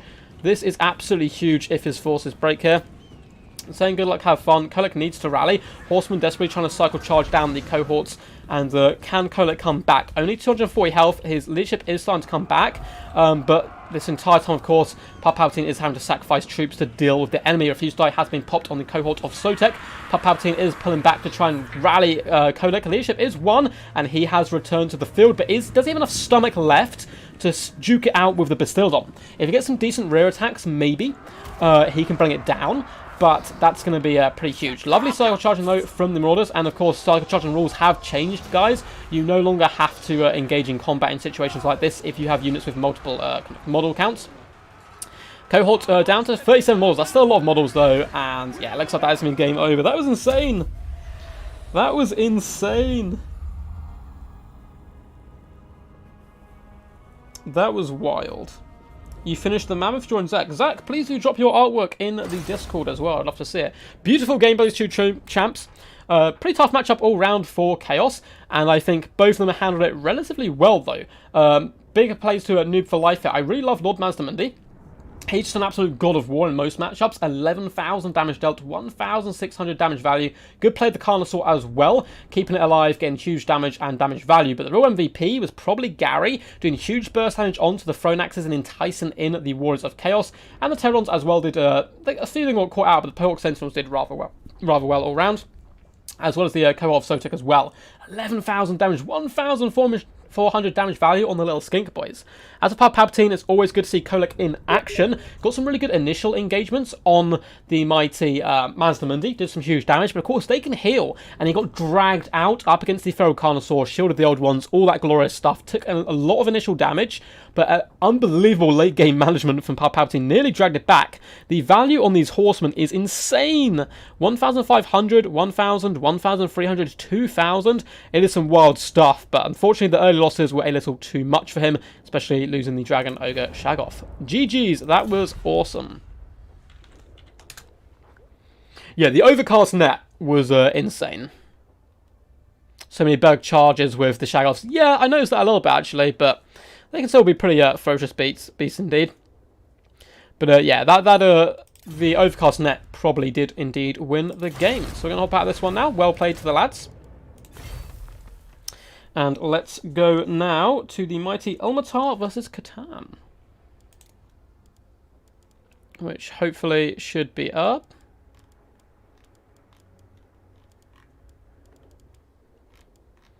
If I can find it somewhere. Let's ask for an invite.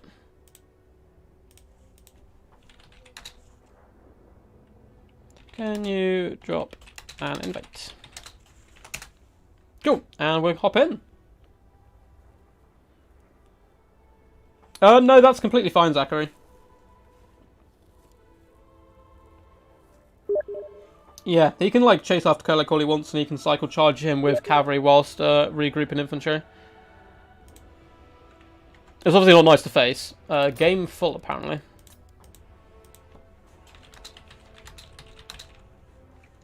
No, it's just called dead. Let's just find it on here instead. Be easier. There we go.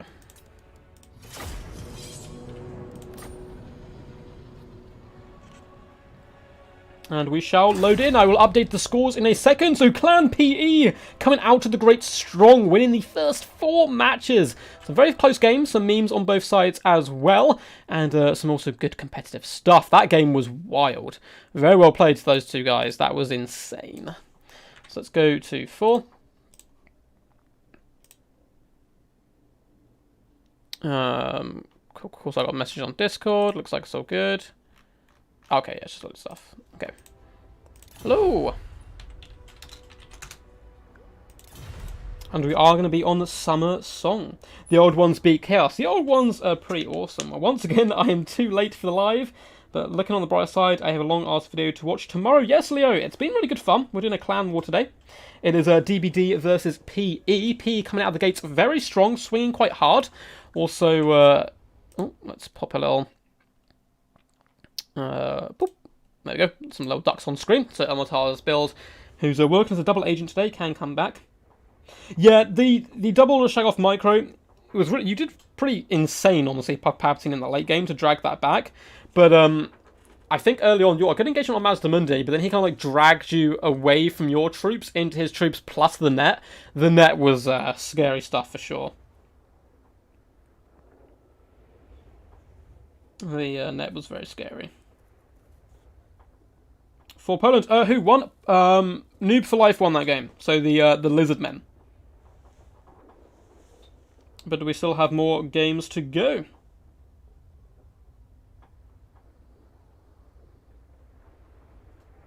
Saurus Invicta, hell yeah, man. Yeah, if that little infant, there was like a Saurus and a Chaos Warrior at one point. If you look back at the video, it was like blocking Kolek from striking, and it can really come down to that in the end.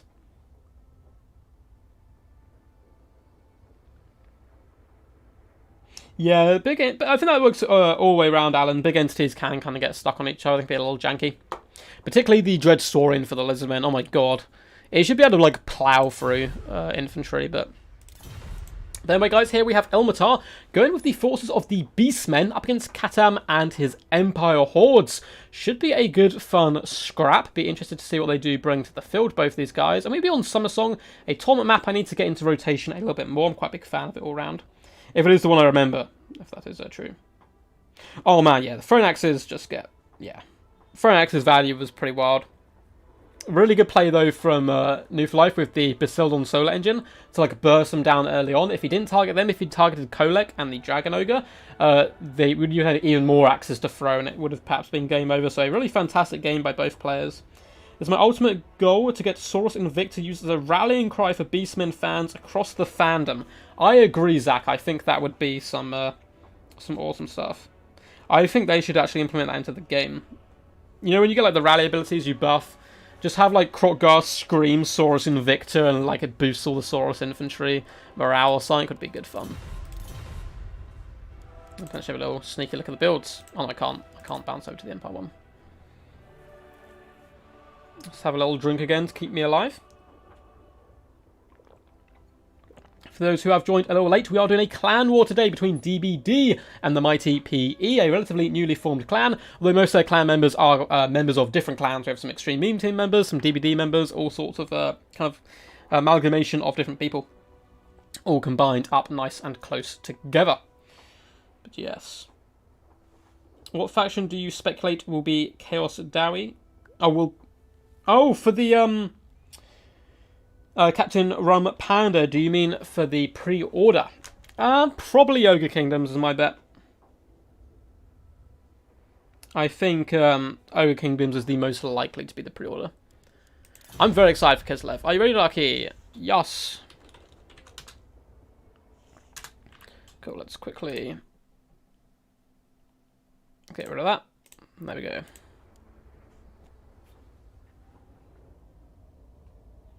Battle songs would be so cool if I could sing. I would mod them in myself. Oh, hell yeah. For those who don't know, Sergeant Spaghetti, apart from being a badass Dowie player, is actually doing some really cool mods as well. You should definitely check him out. He's done some cool like alterations to models. I think he did Ungrim's Axe recently. I want to say. Oh, and the DLC. So there's also going to be a DLC coming in at some point between now and Total Warhammer 3. It better be Beastmen or Petersburg's Peterborough, also known as Geese Howard, is going to have a little goose heart attack, I think, and probably melt down, which we don't like to see. So hopefully we get Beastmen. I understand why they've left Beastmen so long. Like, Beastmen are probably, I think, statistically the least played faction, but that could be because their campaign's pretty terrible, and their faction's not fantastic in multiplayer, so that could be the reason. But I don't think they were ever particularly popular on tabletop either, but they got really cool lore and monsters and stuff, so hopefully we'll see Beastmen. It most likely Beastmen Dark Elves is the safe man's bet, but you know, Crep Assembly do sometimes like to throw a wild card in there and pull out something we didn't expect, so maybe it'll be something completely different and wild. Here we go. So, the forces of the Beastmen. Ilmatar fighting for DBD this time. He has betrayed his PE brethren. Good choice, my buddy. And he's coming with a bucket ton of gore herds and ungore herds, including the destroyers of Drakwold, dotted along the front line. Apart from that, it's going to be the classic, incredibly fast skirmish core of any good Beastmen build. And that is a bucket ton of Centaurs, with a mixture of basic ones and Centaurs with great axes, as well as a ton of cheap and cheerful Razorgore herds. These guys are fantastic for their value. Decent armor piercing, decent mass as well to pin in troops. Can certainly do a load of good work. Looks like we do have the double Gorball here, trying to bring the Gorball back. And Gorballs used to be so popular back in the day, but unfortunately they have kind of tethered off a little bit. One of them has brought Slaughter Ghoul and Blood Creed, and the other one just the Blood Creed. We also have Malagor the Dark Omen, one of my favourite thematically, probably my favourite lord actually, from the Beastmen. Unfortunately, he's not particularly good because he gets sniped so easily. But he's coming in with Traitor King as well as Vile Tide, none of those pesky summons. Icon of Vilification as well, it's quite nice. And Arcane Conduit. We also have a bucket ton of Warhounds as well to support the Skirmish Core. Really fun build. Really fun build. It's going to look to break into a back line, smash the enemy in the face. Now for the forces of the Glorious Empire, we have Empire Knights as well as Knights of the Blazing Sun dotted on either flank. Those guys are going to be pretty good shock carry. The Centaurs are going to have to get the charge if they want to trade upwards and effectively against them. Looks like we actually have some sneaky Ungors as well in the back pocket there. For the main battle line, it is going to be cheap and cheerful spearmen. They're just happy to be here, fighting for Sigma up against these crazy beasts. Sigma Suns as well in the centre, an absolute staple in 90% of Empire builds. It is so good having an unbreakable unit, especially if you have a bit of a ranged core. That ranged core is going to come in the form of double Huntsmen, and if he can protect them, triple Huntsmen, if he can protect these Huntsmen, they'll be able to demolish a large portion of this Beastmen build. They'll be good up against the Razorgores, the Centaurs, and those Gorballs. So if he can protect these guys, they're going to do some fantastic value. And I really like this Empire build. Halberdiers on the flanks, not too much to protect. It should be relatively easy for him to kind of keep control of that back pocket. We have Boris Todbringer up in the skies, coming in with the Middenland Runefang as well as the Blood Roar, which is a cool sound and ability, and Onslaught. We also have a Bright Wizard with Flamestorm, Burning Head, and Fireball, and a Power Stone. Awesome stuff. This is going to be a real blood and thunder affair. Beastmen desperately trying to claw their way into that back line. Another Lizardmen DLC is possible as well. Is it? I thought they had the right number of lords.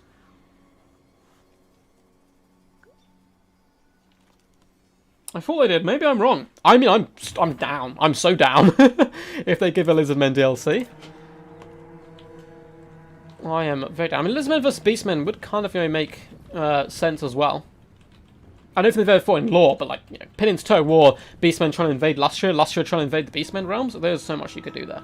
So this is going to be straight into the gate. The vanguarded position here of the Beastmen is going to be charging. I love to see the Destroyers of Drakwold in action. Huntsmen have been revealed really early here, so this should alert Ilmatar to their presence and the need to scoop into the back line. Centaurs tried a cheeky little cycle charge, but got pushed off as well and took a decent amount of damage on the return there. And Razorgore Host, again, absolutely obliterated by the focus fire of the Huntsman, which means they probably will rampage. If they can fit through this gap, that could be some nice play, but it looks like they're going to be darting in to the Spearmen, unfortunately, and rampaging. Double Gorbul's army charging into the main battle line. A fat Flamestorm does go down on top of the Centaurs, as well as Chaos Warhounds, and my god, this has been some brutal stuff from the Empire forces straight out of the gate. Oh no, the Flamestorm, no! No, fire is a fickle beast. Oh, it's disgusting.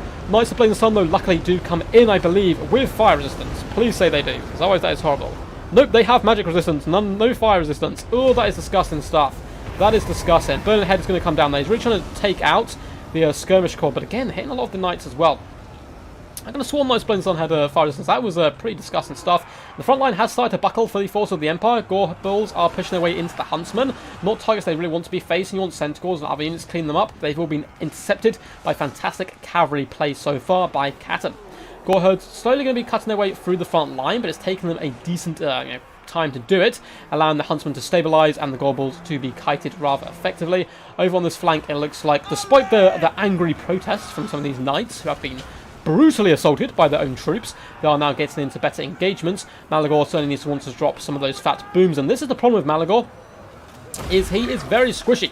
He's a little foot lord, and you can see with one hit, he is down to about half health. Malagor not going to be having a good time here at all, and I think the Beastmen may be done for an early bath here, as more Blood Knights, or not Blood Knights, Empire Knights, soon to be Blood Knights if the Vampire counts have their say, can be lancing into these Ungles in the rear, shutting them down. Gorbulls are desperately pushing over with their mighty cleaving axes, and this is going to be a glorious, thunderous charge as he launches himself in, having a whale of a time. This is the engagement he wants to be getting on, just bouncing around, flinging his own troops left, right, and centre, but also doing some lovely work to those Empire Knights who will take some huge poundings from him. He is rolling around, having an absolute whale of time, and one thing going really good for Ilmatar is the two Gorbulls being alive, but the Huntsmen have been able to stabilise, and there's simply no Beastmen left on the field to push in into the back line. Malagor, of course, does suffer the consequences of being Malagor, and just gets absolutely annihilated from the rear by Boris Todbringer and his big bird.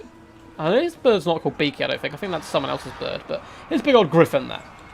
It looks like this poor Gorbull is taking a ton of fire from the archers, but he's getting some good engagements up against the Knights of the Blazing Sun. The Goreherds as well are currently surrounded. Empire Knights are butchering these poor little beasties where they stand. They're raising their shields, screaming, crying, trying their best to hold on, but it looks like they are going to be going down here. Gorbulls getting some good work done here, up to 37 kills, going to be cleaving a few more of the thick armour of the Knights asunder, ripping the little manlins out of them and devouring their flesh. But we can see the Huntsmen have actually slightly been compromised here with Ungles in the back line. Perhaps there's a rallying call if the Beastmen can summon the strength of these Gorbulls to get in some really good engagements, but if you look around the battlefield, there's just nothing left, and also Boris with effective cycle charging can finish them off. Halberdiers have done good work as well. I'm sure it was them who terrified the Ungles, not Boris, at least that's the tales they will be telling in the taverns later tonight. Huntsmen have got a decent little central pocket here again. Honestly, fantastic play from Catman all game with his Knights to clean up the flanks and protect the Huntsmen, and we can see they are getting some glorious value now, up to 5,000 damage dealt, picking apart the Gorbulls as the Bright Wizard charges in as well with his flaming sword, screaming Beric Dondarrion's name, and that is going to be game. That was brutal. Sorry about this in Malagor. Malagor's just, yeah. Oh, yeah, of course, Flame Storm cancels magic damage. Yeah, that magic resistance certainly helps. The secret to good Beastmen play is using Kazrak. Palpatine is indeed 100% correct. What's up, Wicked D, the man, the myth, the legend? How are you today on this fine day? All magic users are Wazooks. I do have to agree.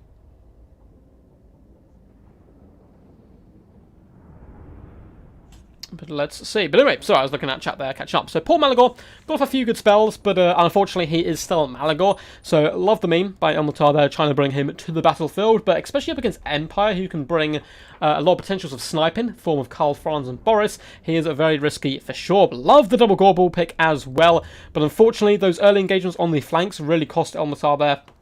His cavalry got just overwhelmed by the superior cav of the Empire. 8,000 damage, 1k damage value on one unit, and the other 9k and 1k. Insane stuff. Empire Knights as well performing rather well. Simply allow them to protect the Huntsman, and yeah, you're going to lose the front line, but that's completely fine. Just allow the Huntsman to rack up that juicy value and hunt down those key targets. And Boris and the Bright Wizard as well, pretty much untouched, despite the Bright Wizard being a bit of a lunatic and breathing fire in both directions. We've seen a lot of Fire Wizards just assaulting everyone so far, so it's always good to see. Up next, though, we do have the Mighty Geese versus Way. So let's hop in here. We may get see even more Beastmen action. For those Beastman fans out there, you may be in with a treat. Oh, invalid password. No. What have you done? Let's drop him a little message.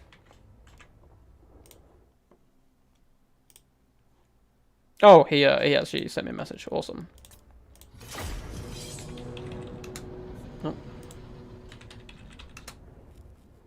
Hopefully, fingers crossed, we shall be in. I prefer Kazrak than the Beastlord personally, but both can do very good stuff, I think. You better win, Geese. No pressure, Geese, but you better win. So we have Held Hostage by PE. Please Send Help is the Mighty Way. Up against Hello by DBDs there. So that's Mr. Geese Howard. So it looks like we are going to be seeing some Dark Elves banning Greenskins and Norska. Hey.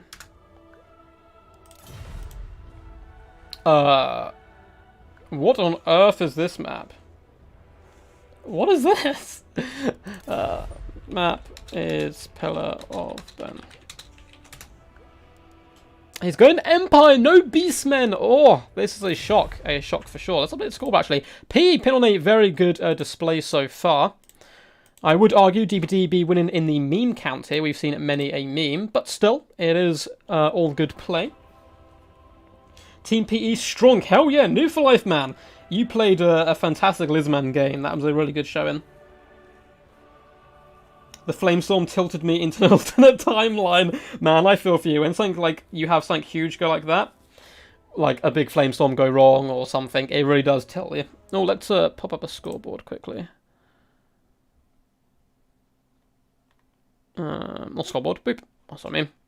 A mighty shot blocker. But guys, if you are enjoying, feel free to hit the big old thumbs up button. It helps push it out to more people. You can also subscribe to the channel if you'd like to see more Total War Warhammer content. And if you want to get involved in a tournament, we have one tomorrow. Simply join the Discord. There's a link down below. You'll find the rest there. Or if you ask some of the mods, I'm sure they'd be lovely helpful to point you in the right direction. We are having a diff before this on Season 7. So it's going to be some wild stuff. I'm very excited to get that kicking off and rolling. A word on the number of lords per faction, Rubber Duck. There's a couple of factions that could easily have more than 6 lords. The Skaven are still waiting for Fanquil. Oh yes, no. So I know all the lords. There's still plenty of lords possible for many a faction, but I believe CA came out with a statement saying that they wanted every single, at least base game faction, to have a certain number of legendary lords, like 6 or 7 or whatever it was, before Total War Warhammer 3. And the only faction missing that, I believe, is Dark Elves. So I think that's why they're guaranteed to be the faction. Beastmen equal best men. Oh yeah. I've actually been playing Beastmen recently, it's worrying. I've been infected. I have been infected. I play Beastmen sparingly. Exactly. Poison Duck is our resident vampire count player. He's rather nasty at vampire counts. He's a pain in the butt. I don't know if I've beaten his vampire counts in ages. I don't think we've actually sparred for quite some time. But he's a very scary vampire count player for sure.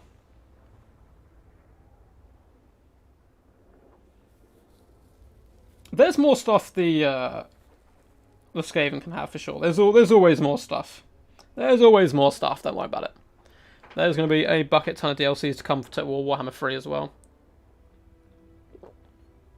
What, like, obscure factions are you guys looking forward to the most? There's Chaos Dwarfs. We have, oh god, what are their names? Araby, that'd be good fun as well. Hobgoblins. Freaking Hobgoblins, it's going to be amazing. It's like a Genghis Khan-inspired goblin army. It's going to be great. So I'm really hopeful that they come in at some point. I don't know if there's any more kind of like hidden laws, hidden armies we may well see. Of course, I got the 4 4 demons to come as well. And they're all going to be their own faction, which is interesting. I wonder how much they're going to diff, if they'll all have like the same base units, like Chaos Warriors. And then they'll have their own theme to them. Perhaps you can combine, who knows. Hello. I'm assuming he's only saying hello, so hopefully the boys are ready. Hey, there's some cool Lizardmen stuff in the DLCs, but honestly, their base faction stuff is the best stuff. Chameleon Skinks, Talon Riders, probably the 2 best units in the entire faction, or in the roster, sorry. And Lord-wise, yeah, Nakai. Just say less. Say less. Nakai, Tic-Tac-Toe, and Henowin. I think they were the 3 DLC lords. I think TTT was a free one, but they suffer a little bit. A Demons Only mini campaign, that could be fun. Oh, Halflings, of course. How could we forget? Yeah, Halflings coming in would be awesome at some point. Araby good fun, yeah. Chaos Dwarf, literally all that matters to me. I'm really excited for Kislev. Ready when you are, Bard, and hello. Cool, just waiting on the Mighty Way. Way normally plays Dwarfs as well, so these guys going against their main factions here. Nippon. So I don't know much about Nippon at all. I'm probably butchering their names, Zach, so you can correct me. But I've heard people speak on them recently, so I'd like to know, like, are they based off anything fantasy-wise or historically? Yeah, we got Vermin Lords, Storm Fiends, Thanquil. Thanquil's gonna appear. There's 0 chance that Thanquil will not be in Game 3. First or second breakfast? Oh, we'll see. I need to watch Lord of the Rings again soon. I really do. I'm pretty excited for the TV show. They better not mess it up. I'm gonna be so mad. I'm gonna be so mad if they mess up. I was really hyped for the Witcher TV show. I was like, please do it justice. And I think they did a really good job. I really enjoyed it, and I think it's got a lot of potential to go further. So I was really happy with that. I think the casting on that was fantastic. Both by the lead, but also Yaska's character. And yeah, the casting in general was pretty awesome. So we're going to load in here. I believe the shot blocker is still up. The screen blocker, sorry. But I'll take it down once we load in, just to make sure the game doesn't crash. Nippon is Warhammer Japan. Awesome. I'd love to see that. Your Hobgoblin Empire, bro. David the White Lizard, I'm with you 100%. Yeah. I don't think Cathay were ever represented on tabletop. Kislev were briefly, I believe, as a supplement to the Empire, I want to say. But I may be wrong. Yes, I fear the TV show as well. I mean, they've got the biggest budget a TV show has ever had, so at least it's going to look pretty one way or another. And honestly, getting the rights for Lord of the Rings is freaking hard. They don't like messing up too often. So let's quickly get rid of this glorious screen blocker. Boop. And have a little look at the build. So we'll go through Geese Howard's build first, also going by the name of Hello here, fighting for DBD. We have swordsmen dotted all the way along the front line, looking to carve the enemy open as quickly as possible, including the Sigma Sons Regiment of Renown. We've seen these guys 3 or 4 times already this tournament, that's how good they are. We have a ton of cavalry, Knights of the Blazing Sun. In fact, triple Knights of the Blazing Sun. That is some hardcore, bad-to-the-bone stuff. Outriders with grenade launchers, one of my favourite units, and a super underrated skirmish cavalry unit. We have triple pistoliers as well. We have a Bright Wizard and Horse Boris. What is this build? I love it. It's insane. So, Bright Wizard coming in, Burning Head Fireball. Looks like he also has the free Fireball as well, with the Scroll, Blast, and Power Stone. And then we have Boris Todbringer on a mighty steed. This horse is ready to crack some skulls and prove he is better than some kind of pigeon in the sky. Deadly Onslaught, Foe Seeker, the Midland Runefang, as well as the White Cloak of Ulrich, as well as Crush the Weak and Hold the Lines is the poisons of choice. Now, for the forces of the Dark Elves, we have a ton of frontline as well. Something very interesting. We have Spearmen dotted along, Black Ark Corsairs as well. The Blades of the Blood Queen, Regiment of Renowned Executioners. These guys with their crimson red capes look incredibly scary. And oh no!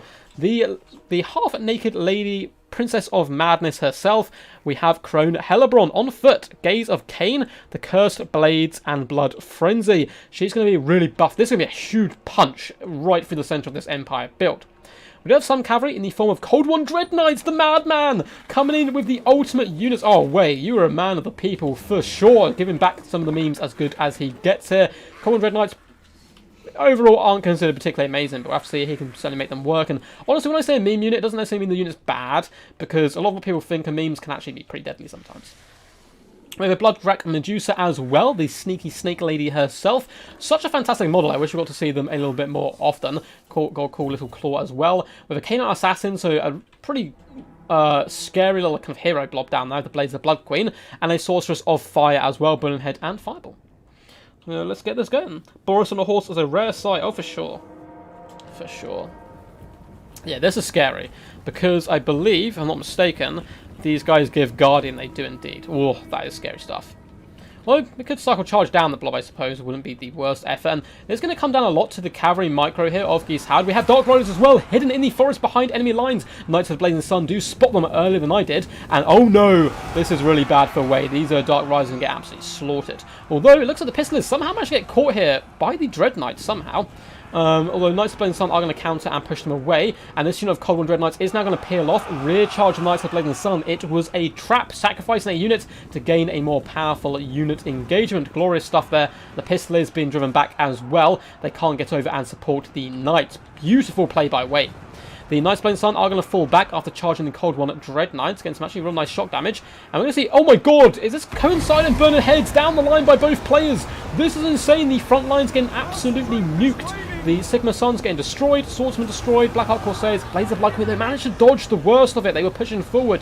Although it looks like Blackheart Corsairs will be taking a bit of a roasting, as well as the Swordsman. I have no idea who that favoured. More Dread Spears go down as well. Oh my god, that was just... what was that madness? Front line completely busted open. It is simply a cavalry game now, and the Dread Knights be feasting. Cold One Dread Knights are suffering a bit under the tyrannical rule here of Boris Todbringer. Knights of Blazing Sun as well, charging uphill into them to meet them in glorious hand-to-hand. The Bloodwrack Medusa doing some nice damage. We do have some of that glorious animations come down from Crone Hellebron. You can see, given the gaze of Cain, Rampage and her own units for buffing them up. These Knights of Blazing Sun probably want to fall back while the enemy is rampaged. Pistolers are now Cobian shots in as well, trying to hunt down that wizard, and a blast shot goes up, smacking the Sorceress on the butt, and she takes more Pistoler shots as well, but things are looking a little bit crazy. Blades of Blood Queen are incredibly low now. In the back line, Dark Riders have managed to clap a lot of the Pistoliers, and it looks like the mighty Boris is surrounded by far more elite enemies than his allies. The Onslaught and Foe Seeker has been popped, but again, there's some really weird animation state. Doesn't seem to be fighting, but there we go. Slaps that Cold One Dread Knight down and starts pushing him back. But the mighty Knights of Blazing Sun have broken. Some have returned though. Getting a rear charge here could be super clutch. But the forces of the mighty Empire are spread to the winds here.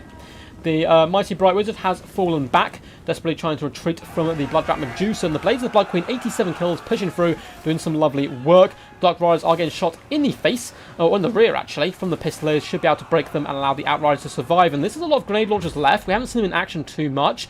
If they can get some shots on the Blades of the Blood Queen and the Blackheart Corsairs, Empire certainly have a route back in this, as up in the high ground, Cold One Dread Knights, and this is the big problem for them, is a very expensive unit which can rampage, and Boris is just slapping them left and right, having an absolute whale of a time, but not before the Knights of Blazing Sun are dealt maybe a killing blow. We have a Fireball going along downrange. It looks like Wade does notice this, tries to juke, and does successfully, which is very nice. He certainly doesn't want to get his cast off the field this early. Pistolers just kiting backwards now, shooting the Bloodwrack Medusas. More Pistolers as well are coming in the back onto the Blades of the Blood Queen, trying to do some nice little damage there. It looks like the Bright Wizard as well, just floating around where possible, having a good time. Boris Todbringer and the Knights of Blazing Sun are going to retreat, and as now the Spearmen have saturated on top of the Cold One Dread Knights for a bit of support. Swordsmen are going to be returned to the field, and Bloodwrack Medusa are taking a ton of damage now. The Outriders aren't actually too terrible at taking down a single entity, surprisingly, despite the fact they are much better anti-infantry combatants. They could be used to clear up the Blades of the Blood Queen here as well. They could be quite nice, but it looks like for now they are going after them and doing some okay damage. The problem is these guys are relatively thin on the ground now, only 30 models left. It's not going to be quite the same burst damage, but they are getting laced pretty bad here. Now, Crone Hellebron and a Canine Assassin is going to be more than enough to deal with Boris Todbringer, and that's my main worry for the force of the Empire here. As long as the other troops are very beat up and consistently routing and being scared off the battlefield, Boris is kind of going to have to put this game on his back, and he's going to have to win the skirmish game. But the Bloodwrack Medusa, a good pick here, up to 49 kills. Can counter skirmish the enemy, and if we have a little look, up to nearly 900 damage value. That's nothing too shabby. The Blades of the Blood Queen as well are starting to break, unfortunately, here. But, they've done a decent job pushing their way through the enemy outline. Sorcerer of Fire is going to be floating over once more, trying to poke down Boris, no doubt, with some fireballs would be a not too bad idea. And the Knights of the Blazing Sun are going to be consistently falling back. But you can see they just breaking at the sheer sight of their enemy. And can anything stop this death blob of Dark Elves? I'm not convinced. Pistolet is charging into glorious hand-to-hand combat with the Blood Dragon Medusa. Let's get in a nice close, see some of her awesome animations. Looks like she's not interested. She is going to be pushing forward. Oh, she actually tear-ups them. And chasing after the other Pistolets and a bit of a kite game. Fireball does swerve underneath the Sorceress of Fire here. Once again, good juking by the mighty Wei. And looks like the Bright Wizard, unfortunately, is going to be going down to the pesky Dread Knights. But not before he cleaves one or two of these pointy-eared princesses into the dirt. But looks like he has broken and balanced powers heavily against the Empire now. I think it's only been held together by the fact Boris is so healthy. But Assassin's Trophy popped on him. Dread Knights lurking. Hellebrand streaming in. It's not a good day for the Empire. And yeah, he's unfortunately going to be also rampage. Oh, his own troops rampage here by this one. But there is simply no escape. K9 Assassin doing some lovely barrel rolls as well in the red mist, slicing and dicing Boris to the whatever the Empire have for an afterlife. That burning head timing. Oh yeah, that was crazy. We witnessed a miracle with that double burning head. Yeah, that was awesome. Yeah, that was Wei's bound to lose. He did good. Wei never loses. He is best boy of 2021. He is a very good player. I've had him on the channel a few times before with some good wins and some valiant defeats as well. Very well played to the two champs here. Burning heads. Let's see who did better. Sorcerer of Fire, 3.8k damage dealt, 700 damage value. Oof. The Bright Wizard outperforming her at least in that aspect, but of course losing that's kind of winning the battle, but losing the war situation. 1,200 damage dealt, 1,600 damage of value. But the Dread Knights, real backbone MVPs here. Overall, I think they suffer a little bit from Horned One syndrome. I've not been the best, a bit too expensive and kind of rampaging a bit too much, but still got proven wrong here as Wei used them to rather good effectiveness here. 5,000 damage dealt, 9,400 on the other unit, making some good value. Blood Dragon Medusa as well, an inspired pick. Hellebrand as well with her buffs, and the K9 Assassin, a really deadly combo. As for the forces of Hello here, the Knights of Blazing Sun, we saw this early on, getting some good engagements, but Wei pulling that unit out, sacrificing the Dark Riders to push away the Pistolets with other Dark Riders, and then coming in with the Dread Knights in the rear, really did clutch the game there. Pistolets getting their value back for the most part, Outriders and the other Knights though suffering a little bit more. PE on an absolute rampage today. GG. They were the best burning heads. Nice burning heads. Oh yeah, that was pretty funny stuff. So I think on to our last game. Storm needs to try and regain the honour for Clan DBD. Not a single win yet, but something I didn't tell the guys at the start of the battle is it is last game wins, of course. As much like in football on the playgrounds, it's always the last goal wins. Of course, it is last game wins. Definitely no bias here by being a DBD clan member. So let's hop over to the last lobby and get it rolling. It is going. Oh, that's quick, Alza. It is going to be the mighty Stormrunner coming in as a late game substitution for the Black Fawn up against Rhombus of Rage, which is a really cool name. So let's see if it is open. I do not see it yet. We'll drop them a little message in a second if they don't open one up. A piercing bolt of burning would be amazing at this stage. Oh, that'd have been scary.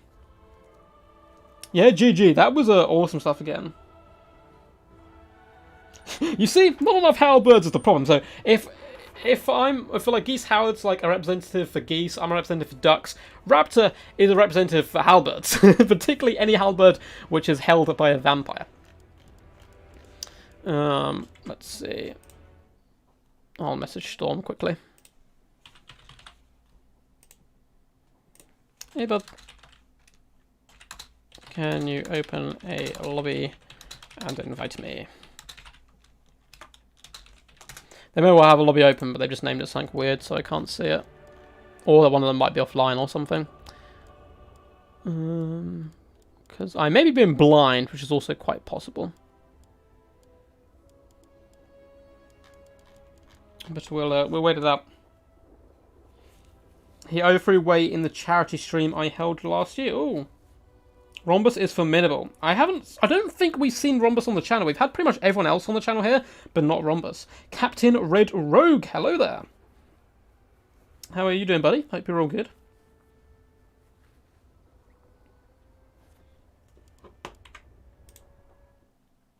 Looks like Mighty Storm is messaging.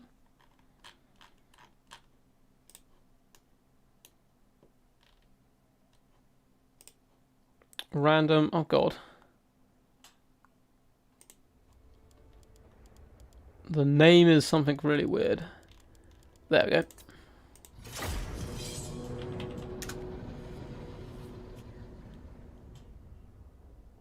And the map shall be Gorgazan. Or Gorgazon, whatever it's called. And this is the final game, guys. Big Pun is probably very happy you were casting a win of his. Oh, don't worry. I can get my revenge, Hank. Don't worry, buddy. Don't worry. I have a game I played against him before where I managed to win. I was keeping it in my back pocket in case he destroyed me today. I'm like, oh, I'll whip this one out. No, I'm joking. I'm joking.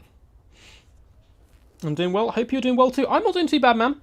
I'm got a bit of a problem with my foot, but not that that's particularly good content up to that interesting. But yeah, I've got to go to hospital tomorrow, but I should be back in time for the clan for the Death Before Dishonor. So it's all good. Oh, we're waiting on Rhombus here. Map B. Oh yeah, he knows the map. Cool. So we are just waiting on Rhombus.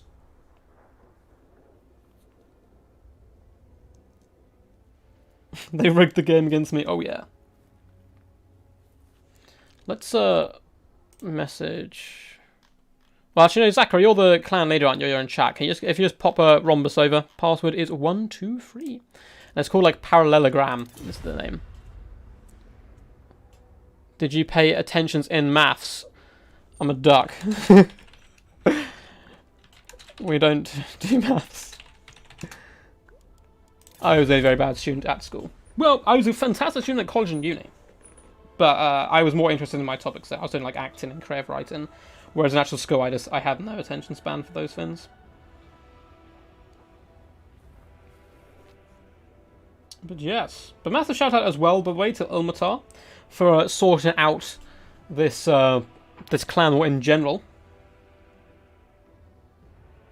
Yeah, it shouldn't be a long thing, Raptor. I'm going in for like basically them to tell me what, like, if I've like the situation, basically, like a little rundown. I had an operation a while ago, but it didn't like go like too well, so I need to go back and then they'll see if they have to reoperate or do what. It's a Rhombus. The mind games. The mind games. And here comes Rhombus. I don't think... Wait, Rhombus of Ilmatar. I love the names today. So I'm not 100% sure if... like... if I've seen Rhombus before. Maybe we have. Maybe he's gone under a different name. But I don't think we have. Now, Stormrunner is a big fan of Dark Elves in general. But can play multiple factions relatively well. Or very well, I should say. I thank you for this geometric battlefield. So, the... who's picking a ban? So, it's DBD. So, it should be Storm to pick a ban, I believe. Storm to pick and ban. I think. I think that's the right thing. No, it's pretty cool because I have an appointment, so it's not like I'm going in and being like, help me, I'm bleeding. Like, so hopefully it should just be a walk-in, walk-out situation. But yeah, who knows? I'm very happy Ducky casted 2 wins of mine. I'm sure one day I'll even see a replay cast. Of course you will. Of course, at some point. If anyone who does want to send in replays, you can join my Discord. Don't get like put off if you don't like get on the channel straight away. I get a lot of replays sent in, and I like share my own games as well sometimes. So like just quality and quantity replays, but just keep sending them in, and of course eventually you will get there. Just it's not necessarily like, oh, it's a bad replay, that's why I'm not casting it. It might be, oh, it features Beastmen, and I already have 2 Beastmen games already replays done, or we've had a few Beastmen on the channel already. So, for example, Sonic Spaghetti sent me a really awesome replay recently, but the faction losing in it, I had already shown lose like 5 times in like recent weeks, so I'm kind of saving it in the back pocket for a later date. So, Stormrunner is going Dark Elves, banning Greenskins and Skaven. And Stormrunner is known for doing some pretty disgusting plays with his pendulums. I believe it was in the last clan war, he did a ridiculous pendulum, which like clutched him the entire game up against Lizardmen. Oh, let's quickly sort out a little screen blocker. Boop. There we go. Thank you very much, Wicked, the ultimate mod. Wicked is like the god of like modding on YouTube channels. If there is a Warhammer YouTube channel, trust me, he's already seen it and somehow become a mod of it.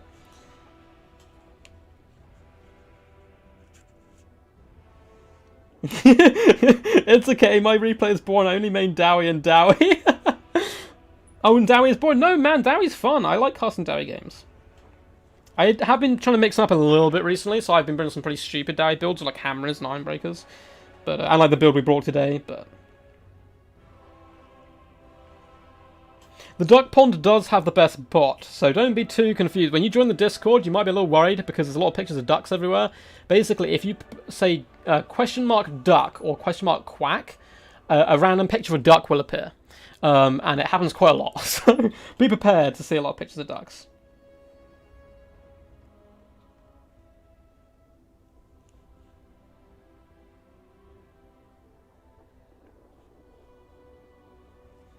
I'm tempted to spam Darth with 1,000 meme replays as well. Yeah, I think we've had... I don't know if we've had Deadly Bunnies up on the channel yet. He sent a load of replays. No, yes, we had. Yeah, he had some really fantastic games against Chosen Ones. So he's actually got some more coming up on the channel as well. The Always mod, exactly. I need a new nickname. Me shit is the Ever mod. Ooh. The Fellow Duck Ship. Oh my god, yes! Yes, the Fellow Duck Ship! Oh my... We've got to make that into something. The Fellow Duck Ship. It looks like Rhombus is picking Beastmen. We're seeing a ton of Beastmen love today.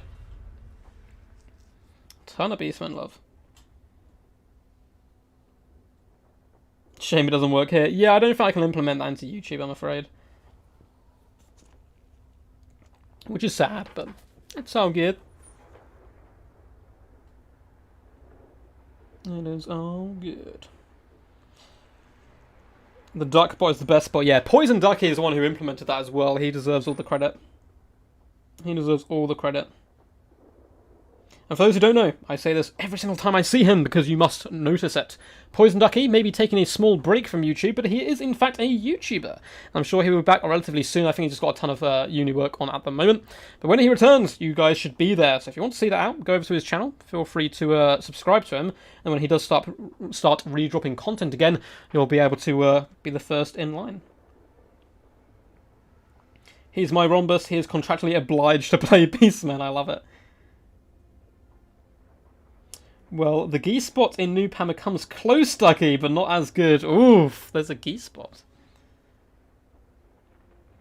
Man, ducks are pretty cool, man. Like, all round, ducks are just super chill. You're the boss Duckleberry. Oh. Alright. Ready? Good luck, have fun. I'm going to wait for Rhombus to be ready. It's actually going to time out pretty well, guys. I'm seeing you on my phone chat, and we've got 9% battery left. But this is the last game. This is your last time to smash that like button, slap it around, back and forth, hit that subscribe button as well. If you want to support in any other way, you can. You can press that join button, and it'll take you on a magical trip on how you can get involved into the Duck Guard. We have Patreon. We have all sorts of random stuff. And yeah, or you can just go outside, yell into the streets a rubber duck of war, tell your grandma, phone her up, tell her to come watch the channel. But honestly, guys, thank you for being here. It's a really cool to have you guys here and chat. It makes the experience even more fun than it would be, you know, hosting these kind of events. Yeah, it's always good to see the memes, the support. Please make a Mighty Ducks cameo. That'll be pretty good fun. We need to, like, yeah, just slowly infiltrate pop culture with ducks. That's the main plan here. That's the end goal. Oh yeah, Geese Howard, like, he's also our ambassador as well for DBD. He'll like reach out to clans, be like, hey, you want a clan war? And he'll come back. He's like, guys, it's organised. Call a clan war. It's like it makes everyone's job so easy.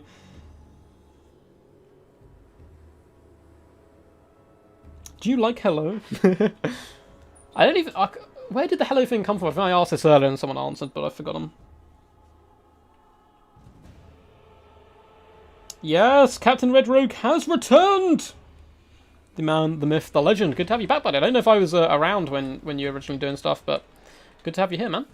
So, let's, before I forget, and leave a scoreboard up. I've done that once, like a long time ago. I have nightmares about it.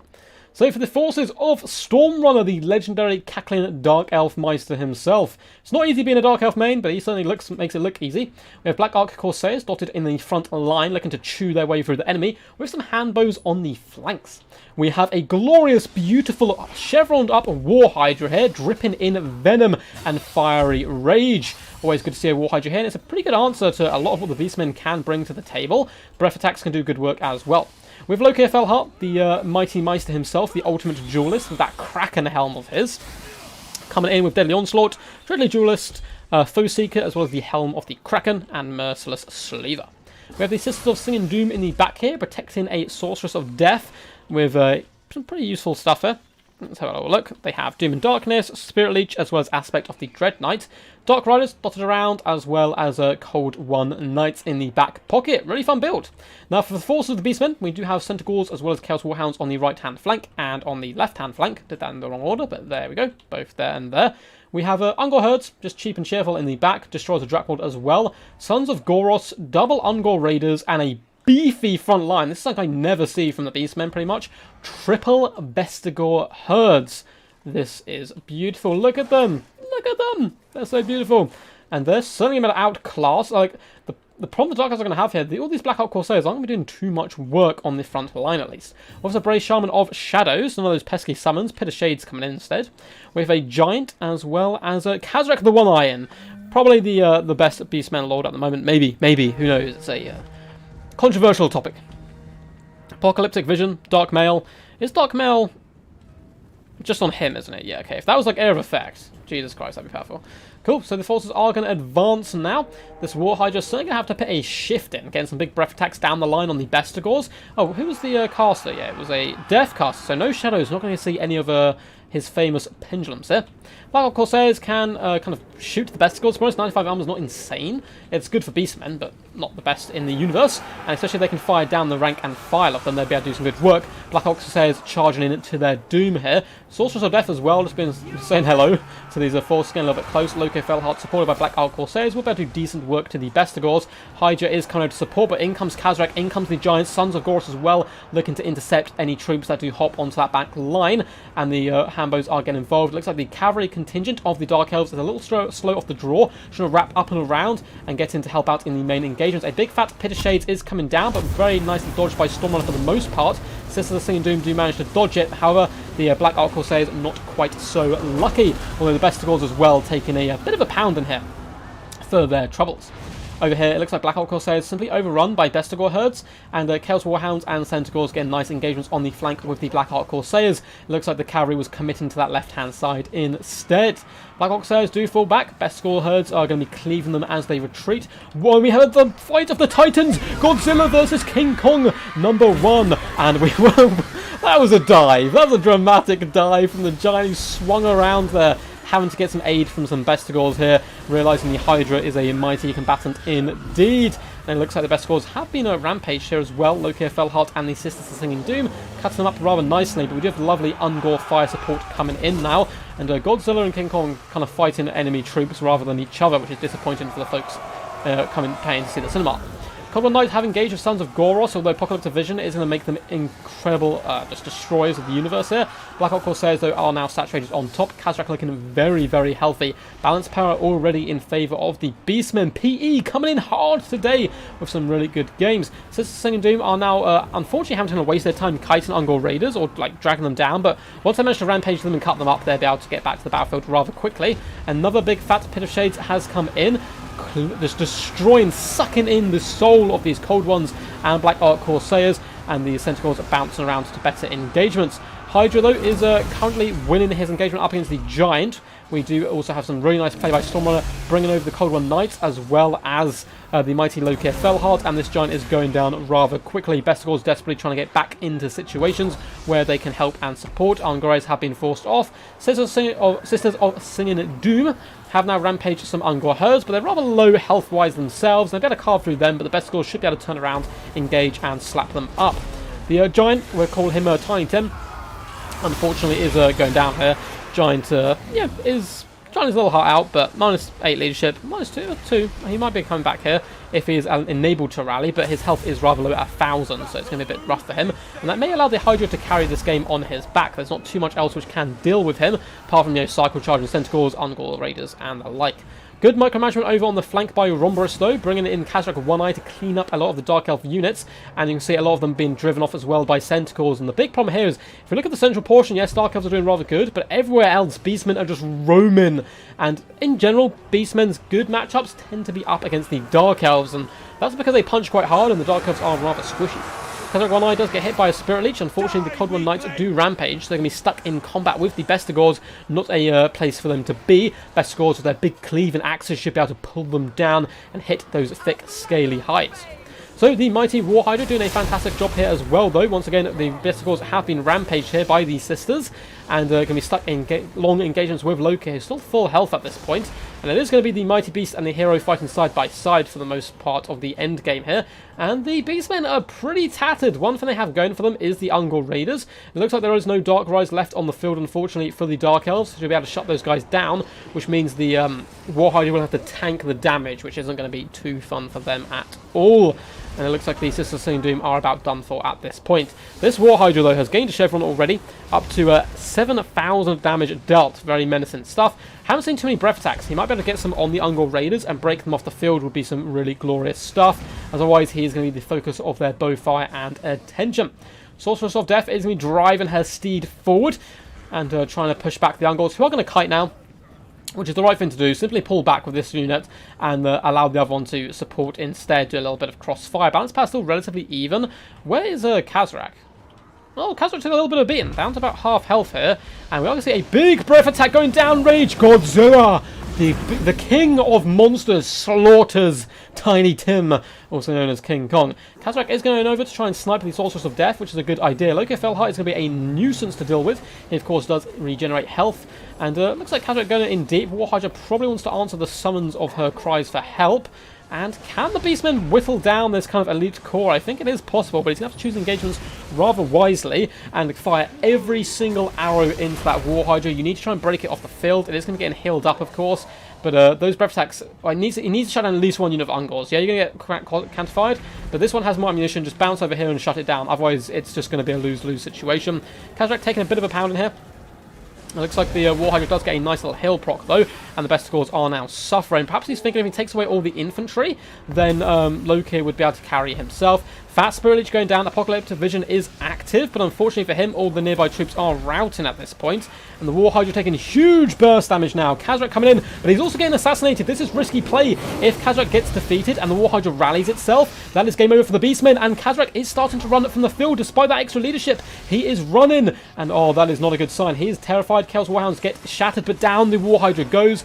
That is huge, because now the Beastmen use their added mobility to simply chase off the War Hydra. If they didn't have the mobile core left, it's pretty much game for the Dark Elves, because unless I suppose the Ungor Raiders may be able to bring it down, but it's a big terror-causing monster.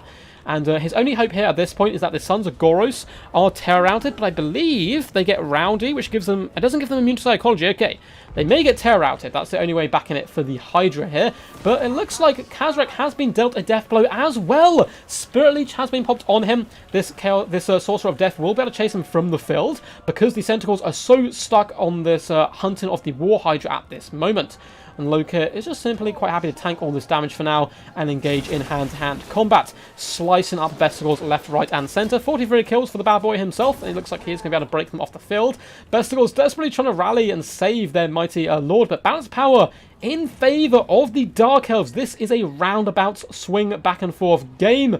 War Hydra, though, 1,400 health and being driven off the battlefield. This makes my little monster heart weep, as the Sons of Goros should be able to force him off here. But unless I'm missing something, he does cause terror. These guys, they got Guardian, Rowdy. Oh, there we go. So their leadership is lower than 50%. They lose this, but their leadership is pretty close, actually. Oh, no! Their leadership just dropped. If they get terror out and this Hydra comes back, that is going to be insane. But I should probably, focus on the main battle. It looks like the Centaurs do manage to catch the Sorcerer of Death. She is going to pop a Spirit Leech. If she can break them around, force them off the field, that's a really nice catch from her. She actually wants to stand and fight that. Looks like Pierce Shades is going down on Loki Felheart, which is pretty funny. It's actually going to pin him right in the center of it. And I mean, damage is damage, you know, at the end of the day. And the Centicles are Terror Routed, and the War Hydra rallies! Oh no! If Stormrunner sees this, and he does, that is disaster, and the Dark Elves come back. That is insane. That is insane. What on earth? What a fight back by Stormrunner. That was some insane stuff. Now, brilliant play by Rhombus. He put himself in a great position. Lovely play by the Ungor Raiders. Look at the value on such cheap troops. And a good Centaur play all round. I really like the Sons of Goros. If they get the charge, they pack a pretty meaty punch. And this is a rock and roll hardcore build. I absolutely love it. And a lot of his elite troops paying for themselves, doing fantastic work. So you have to think, you know, where did the game go wrong? And almost everything got fantastic value and paying for itself. But the big problem was Tiny Tim. King Kong going down to Godzilla, the Hydra, and then you know, tear outs, and just good late game management by Stormrunner. Managed to clutch it just about. Massive MVPs, of course, were the War Hydra, 1,600 damage value, 9,000 damage dealt. The Sisters of Singing Doom as well, 10,000 damage. Got some pretty good plays early on, but that Sorcerer of Death and Loki Felheart, 1,000 damage value for him, but he had plenty left in the tank. He could still heal up as well. Frontline got butchered. Honestly, this build is a pretty good counter build to this one all round. But I think the big problem was the Giant, and nothing could stop the War Hydra. Triple Chevron, it did start with 2, which is a little bit slow, but still gaining a Chevron. 9.4k damage dealt, 1,600 damage of value. Insane game all round. That was crazy. What up, Guac? How's it going, buddy? So, guys, that is going to be the end of the Clan War. That was some insane stuff. Before you guys go, I'm going to obviously give you guys some details on the next tournament and the like, but let's quickly update the scores. So luckily, we did mention it is next game wins, of course, is the rules when DBD are playing and losing, and therefore, the Clan War win does indeed go to PE, of course, with the glorious 6-1. Some very close games all round, and some good memes as well to boot, so... How? GG, well played. I need another Giant. GG. Madness. Loki OP confirmed. But that Hydra did some glorious stuff. Going well, thanks. Awesome, man. I'm looking forward to seeing you in some games soon at some point as well. Big fan of your tournament action. Well, guys, hope you did enjoy. Yes, DBD does stand for Death Before Dishonor. So before you guys go, let me quickly fill you in. So tomorrow we have Death Before Dishonor Season 7 kicking off, and you guys too can play. There's links down below in the description to my Discord. You can find more information there, or I'm sure some of the mods can drop a link as well, and keep you guys up to date. It's going to be the first qualifier. If you win it, you do go through to the grand finals, and there will be a big old fat prize for that as well. But before we go, let's have a little look on YouTube and see who else is streaming right now. Is any of the big people streaming? Looks like Mr. Turin is indeed streaming right now. So I'm going to drop a link in chat. Feel free to go over there, quack at him as loud as possible. Say quack, quack, quack over and over again. don't do anything to me, but say hello and feel free to say that I sent you over. Yeah, Guac, I really want. Yeah, hopefully you get back into it. You had the best ever, I think, is it ECL qualifiers I've seen? Like wild builds and like win. It was so good. It was so good. So yeah. Definitely hope to see you back. It's like a name, new unofficial name right there. What was the new unofficial name? Oh, Death by Ducks. Yay, Death by Ducks. Ducks of Dishonor. Like, there's loads we can do and all that good stuff. Yeah, so I've linked Turin there. Feel free to hop over there and say hello. But thank you guys for tuning in. We will be back tomorrow with another live stream, of course. We'll be streaming the semi-finals and finals of the tournament. But until next time, guys, peace, and as always, stay awesome.